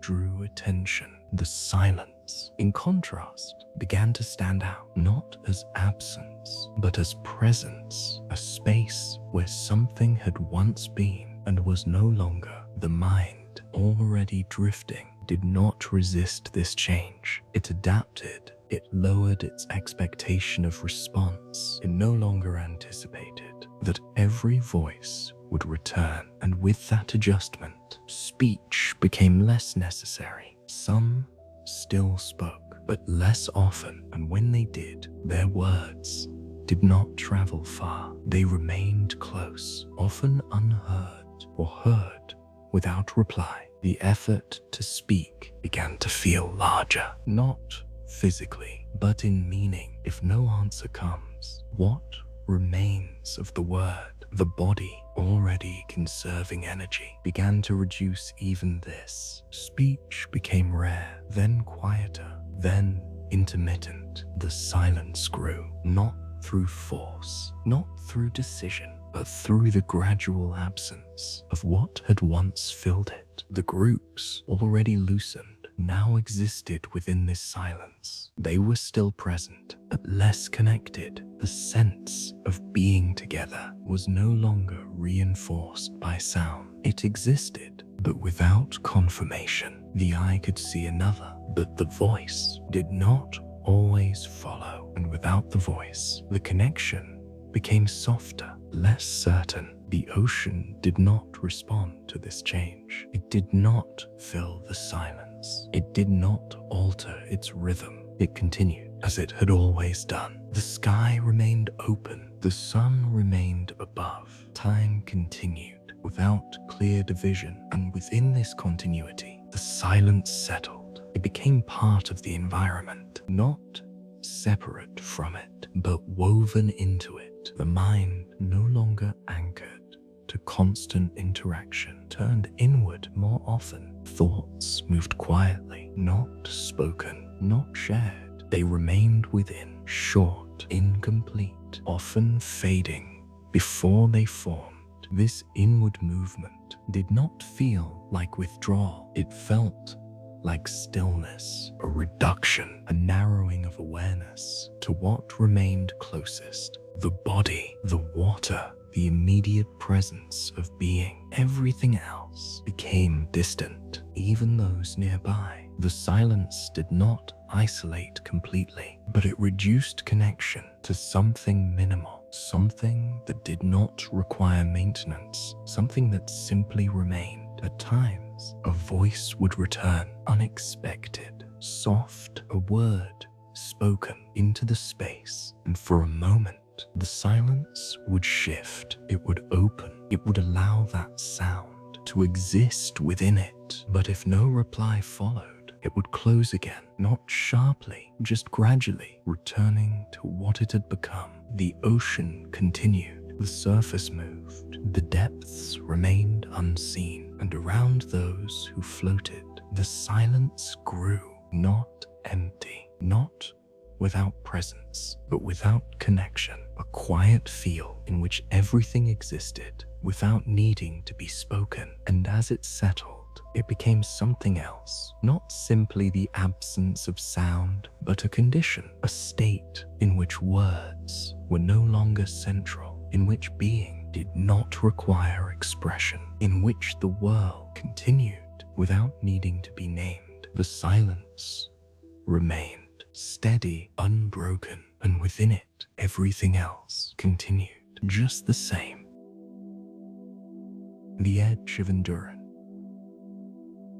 As the silence settled and as the ocean remained unchanged, something within the body reached a limit, not a sudden limit, not a point that could be clearly seen, but a gradual edge, an edge that had been forming since the first moment in the water. Endurance does not end all at once. It thins slowly, quietly, until what once felt possible becomes something that requires effort, then more effort, then something else entirely. The body, already weakened by thirst, by heat, by constant exposure, continued to function, but not as before. Movements became smaller, then slower, then less frequent. The arms, which had adjusted without thought, now moved with intention. The legs, which had helped maintain balance, shifted only when necessary. Everything reduced, not by choice, but by condition. The surface still held. The ocean did not reject them. It continued to carry. But carrying is not the same as sustaining. The body must still remain. It must still respond. And that response was becoming harder to maintain. Breathing remained steady, but deeper, slower, as if each breath required more attention than the one before. The chest rose, then fell with a rhythm that no longer felt automatic. The sun, though it had moved, was still experienced as constant. Its presence had not changed. The heat remained within the body, not sharp, not overwhelming, but continuous. And within that continuity, energy continued to leave, not all at once, but in small amounts that were not replaced. The mind, already drifting, did not resist this change. It did not measure what was being lost. It did not calculate how much remained. It simply followed what the body could still do. And as that ability reduced, the mind adjusted with it. Thoughts became fewer, not because there was nothing to think, but because thinking itself required something that was diminishing. Awareness narrowed, not sharply, but gradually. The world, once wide, once filled with horizon and sky, became smaller, closer, limited to what was immediately present. The surface of the water, the movement of the body, the sensation of being. Everything else moved further away. The voices, already rare, no longer returned often, and when they did not always reach. The silence remained unbroken. The spaces between people no longer changed noticeably. They had settled. Each person existed within their own small area, close enough to be seen sometimes, but not always to be felt. The ocean continued, its surface unchanged, its depth unseen. It did not signal the passing of time. It did not indicate how long this had been or how long it would continue. Time, thoughts, already without structure, became something else, not measured, not counted, only experienced. A continuous state without beginning or end. Within that state, the body approached its limit, not dramatically, not with sudden collapse, but with a quiet reduction in what could be sustained. Holding position required more attention, more effort, and at times, that effort did not come immediately. The body sank slightly, then returned. A small movement, barely visible, but repeated. Each return required something that was not fully restored. This is how endurance fades, not through a single moment, but through repetition, through the accumulation of small losses. The ocean does not intervene. It does not prevent this. It does not accelerate it. It simply continues to hold what remains. The sky remains above. The light continues. Nothing changes in a way that signals an ending. And because nothing signals it, the body does not know how close it is. It continues as long as it can, without measure, without certainty. The mind, no longer structured by time or expectation, accepts this continuation, not as a decision, but as a condition. There is no clear point at which endurance is said to end. There is only the gradual approach to that edge, an edge that cannot be seen, cannot be defined, only reached. And as that edge draws nearer, everything becomes quieter. Not only the voices, not only the thoughts, but the effort itself. Movement slow, breathing softens, awareness narrows further until what remains is simple. The body The water, the act of remaining. The ocean continues unchanged, and those within it continue as well, each within their own diminishing space, approaching a limit that does not announce itself, that does not arrive suddenly, but that forms quietly over time until it is no longer something approaching, but something that has been reached. And even then, the ocean does not change. It remains calm. It remains wide. It remains what it has always been. The shape on the horizon. At some point, without warning, something changed. Not in the body, not in the water, but in the distance. The horizon, which had remained unchanged for so long, held something new. At first, it was not recognized. It did not appear as a clear form. It was only a difference, a small interruption in a line that had always been continuous. The eye, accustomed to sameness, did not respond immediately. It had learned not to expect change. It had learned that the horizon would remain empty. So when that difference appeared, it was not taken as real. It remained at the edge of perception, uncertain. The mind, already softened by time, did not rush to define it. It observed without conclusion. The shape did not move quickly, or if it did, it was not perceived as movement. Distance reduces motion. It makes what is approaching seem still. The ocean continued its gentle rhythm. The surface remained calm. Nothing else changed. And within that sameness, the shape remained present, unclear. A small variation in a space that had held none. Some began to look, not all at once, not with urgency, but gradually. A shift in gaze, a longer moment of attention held toward the same direction. The horizon, once ignored, returned to awareness. The eyes remained there longer than before. The shape did not disappear. It did not dissolve into light. It held, and because it held, it began to gather meaning, not certainty, but possibility. The mind does not return to hope quickly, not after time has stretched as it has, not after expectation has been reduced again and again. So the shape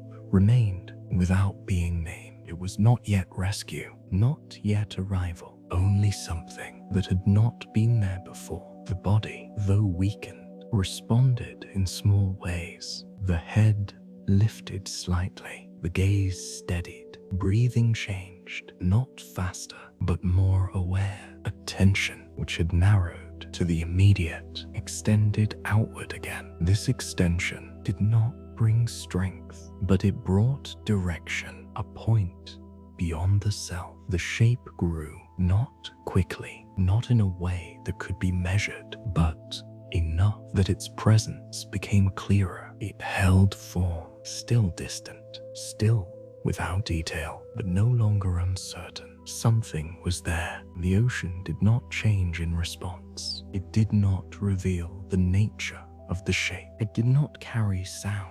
It remained as it had always been, wide, silent. The sky remained open.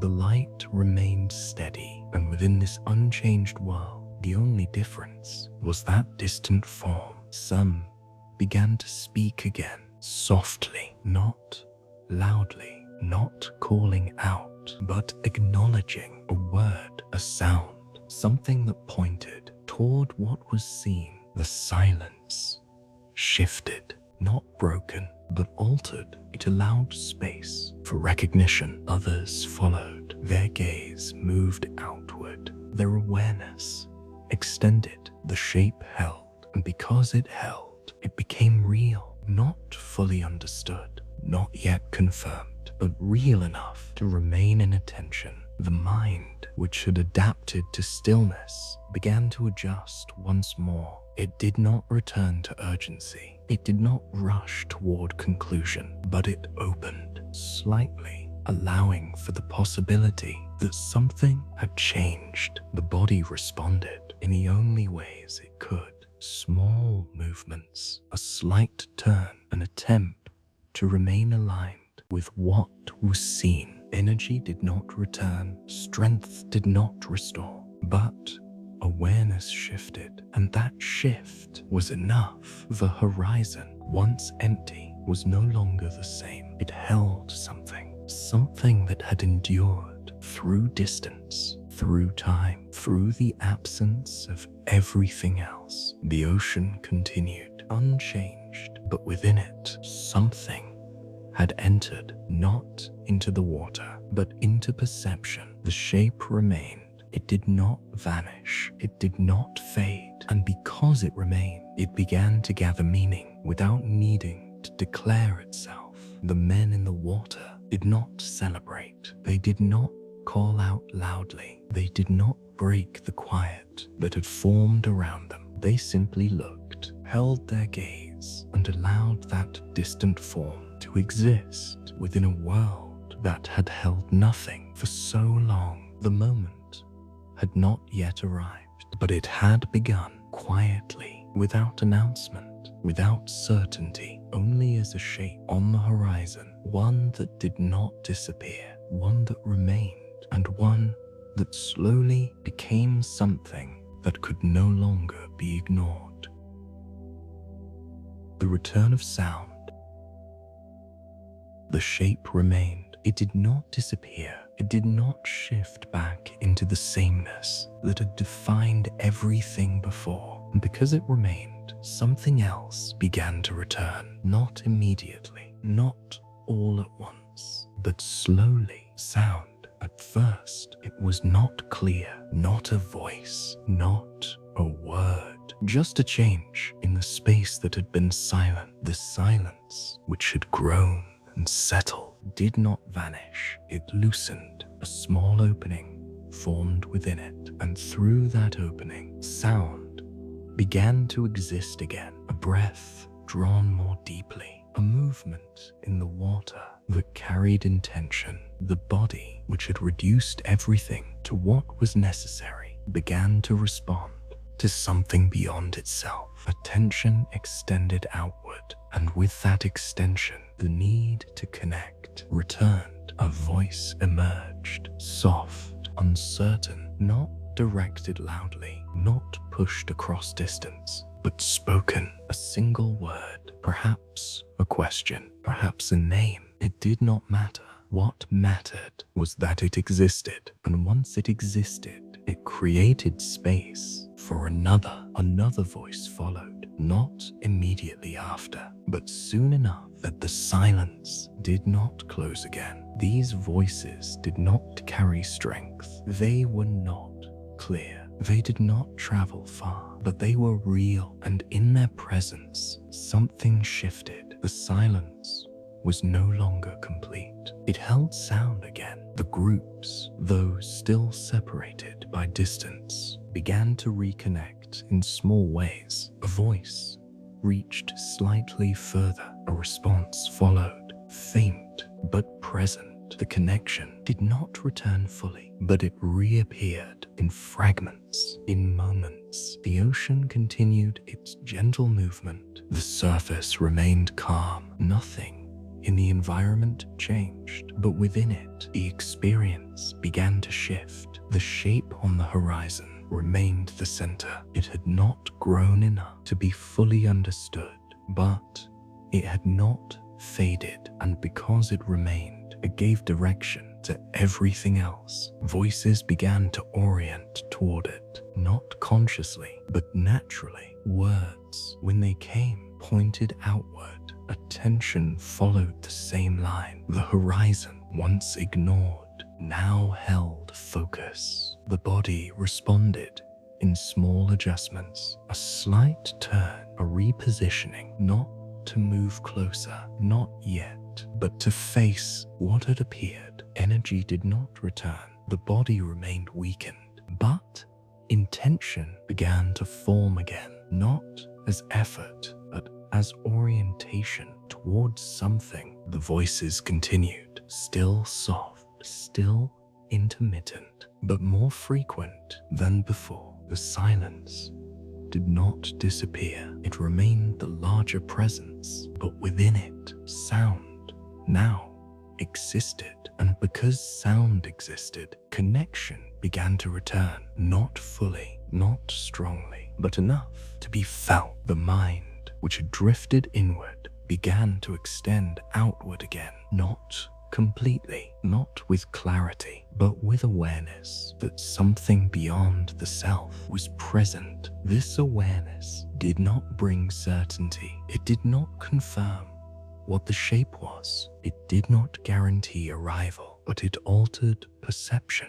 The world was no longer only the body, the water, the immediate. It included distance again. It included something that could be approached, even if slowly, even if not yet understood. The ocean remained unchanged. It did not amplify the sound. It did not carry it clearly, but it did not prevent it either. It allowed the voices to exist, and in that allowance, the experience shifted once more. The body continued to float. The sun remained. Time remained without clear structure. But within all of this, there was now something else, a return, not of strength, not of certainty, but of connection. The voices, though faint, though incomplete, created a thread, a thin line between individuals who had begun to drift apart. And through that thread, something passed, not words alone, but presence, the recognition that others remained, that something had appeared, that the world was no longer entirely unchanged. The shape on the horizon held its place, and around it, sound continued to return, quietly, gently, without force. The silence did not resist. It opened just enough to hold these sounds, and within that opening, the experience shifted once more away from complete isolation towards something that had not been felt for a long time. Not hope, not yet, but movement. A movement not of the ocean, but of awareness, turning outward again, carrying sound with it, softly, steadily, back into a world that had nearly lost it. The nearness that took time.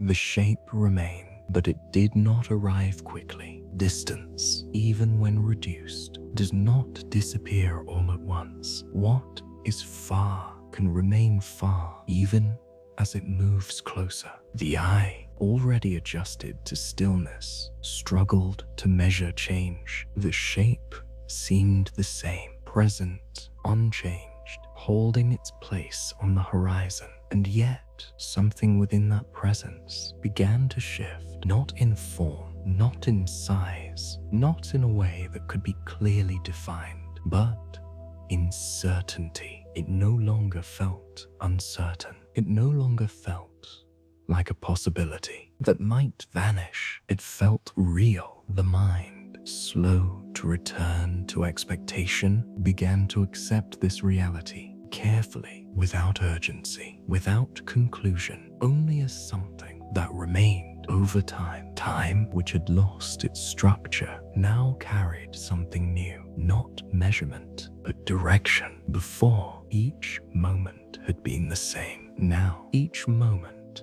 held relation to that distant form. The passage of time was no longer empty. It was connected to something that approached, even if that approach could not be clearly seen. The body responded in small ways. The head lifted more often. The gaze returned repeatedly to the same point, not because it needed to, but because it could. Attention, once narrowed inward, now extended outward again and again. The effort required to maintain this attention was not small, but it was given quietly, without discussion. The voices, already returned in fragments, began to gather slightly more, still soft, still incomplete, but present enough to carry recognition. A word spoken, a direction shared, a simple acknowledgement, but the shape remained. These words did not travel far. They did not need to.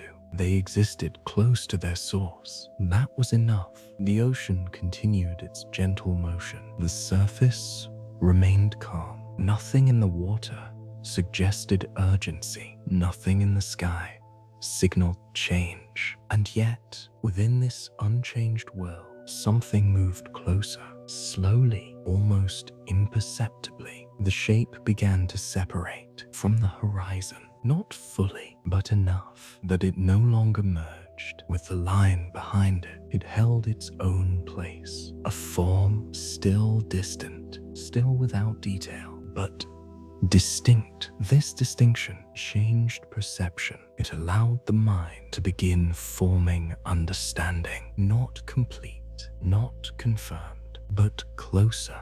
The body, though weakened, maintained its position. Small adjustments continued, not with strength, but with persistence. The desire to remain oriented toward that shape guided movement. Even when movement was minimal, energy did not return. The limits remained, but direction gave meaning to what remained. The silence, which had once filled everything, now held more frequent sound.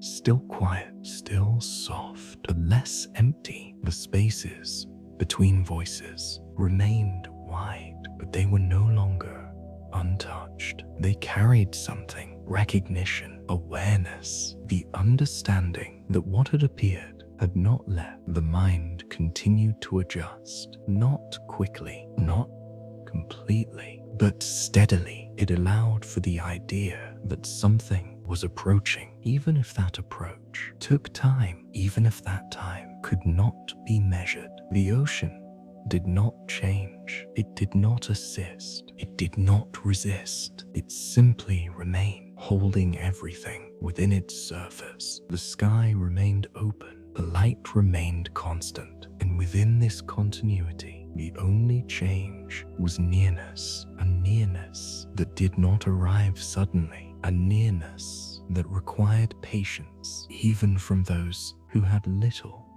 left. The shape grew clearer, not in detail, but in presence. It could no longer be mistaken for anything else. It existed, it approached, and it did not disappear. The body continued, the breath remained, the effort, though diminished, did not cease. Everything held within that slow movement of something drawing closer. The moment had not yet arrived, but it was nearer than it had been, and that nearness, though quiet, though gradual, became enough to alter everything without changing anything around it. The ocean continued. The surface remained calm, and within that calmness, something moved closer, not quickly, not dramatically, but steadily, until it could no longer be ignored as distant and had to be understood as near. The hands that finally reached. The nearness became real before it became clear. The shape, which had remained distant for so long, now held presence, not fully defined, not yet detailed, but close enough that it no longer belonged to the horizon. It existed within the same space. The eye no longer searched for it. It was there, and because it was there, everything else began to shift, not quickly, not with sudden energy, but with quiet recognition. The body, which had endured without direction, now responded to something beyond itself. Small movements increased, not stronger, but more intentional. The head lifted higher, the gaze steadied, breathing still slow, still heavy, carried awareness rather than only survival. The voices, which had returned in fragments, grew slightly more frequent, still soft, still uneven, but present enough to carry meaning. Not many words, just enough to acknowledge what was happening. The ocean remained calm. It did not rise. It did not change its rhythm. The surface continued as it had always done, and within that calmness, the difference became undeniable. The shape resolved, not completely, but enough. Lines began to form, edges separated from light.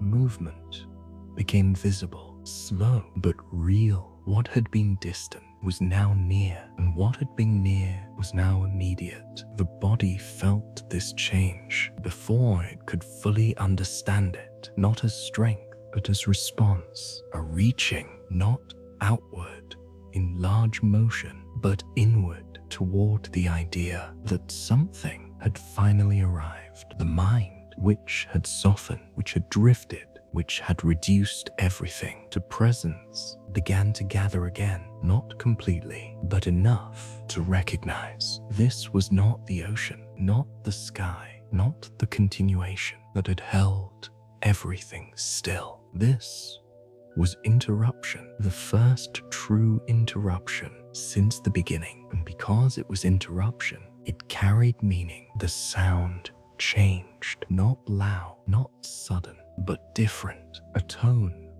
that did not belong to water or air, something structured, something that moved with intention. The silence did not resist it. It opened, allowing this new sound to enter. The voices responded, still soft, still limited, but aligned now with what was present. The groups, though still separated by space, shared this moment, not through proximity, but through awareness. Each one, within their own position, recognized that something had reached them. The ocean did not change. It did not react. It did not acknowledge what had entered it. It remained, but within it, something else now existed, closer, clearer. The final distance did not close instantly. It continued as everything had, slowly. The approach was steady, measured, not rushed. And within that final approach, the body continued to hold, not with strength, but with what remained. Each moment carried weight, not of effort, but of nearing. The hands that would reach were not yet there, but they were coming, and that was enough. The mind did not return to what it had been before. It did not restore clarity fully. It did not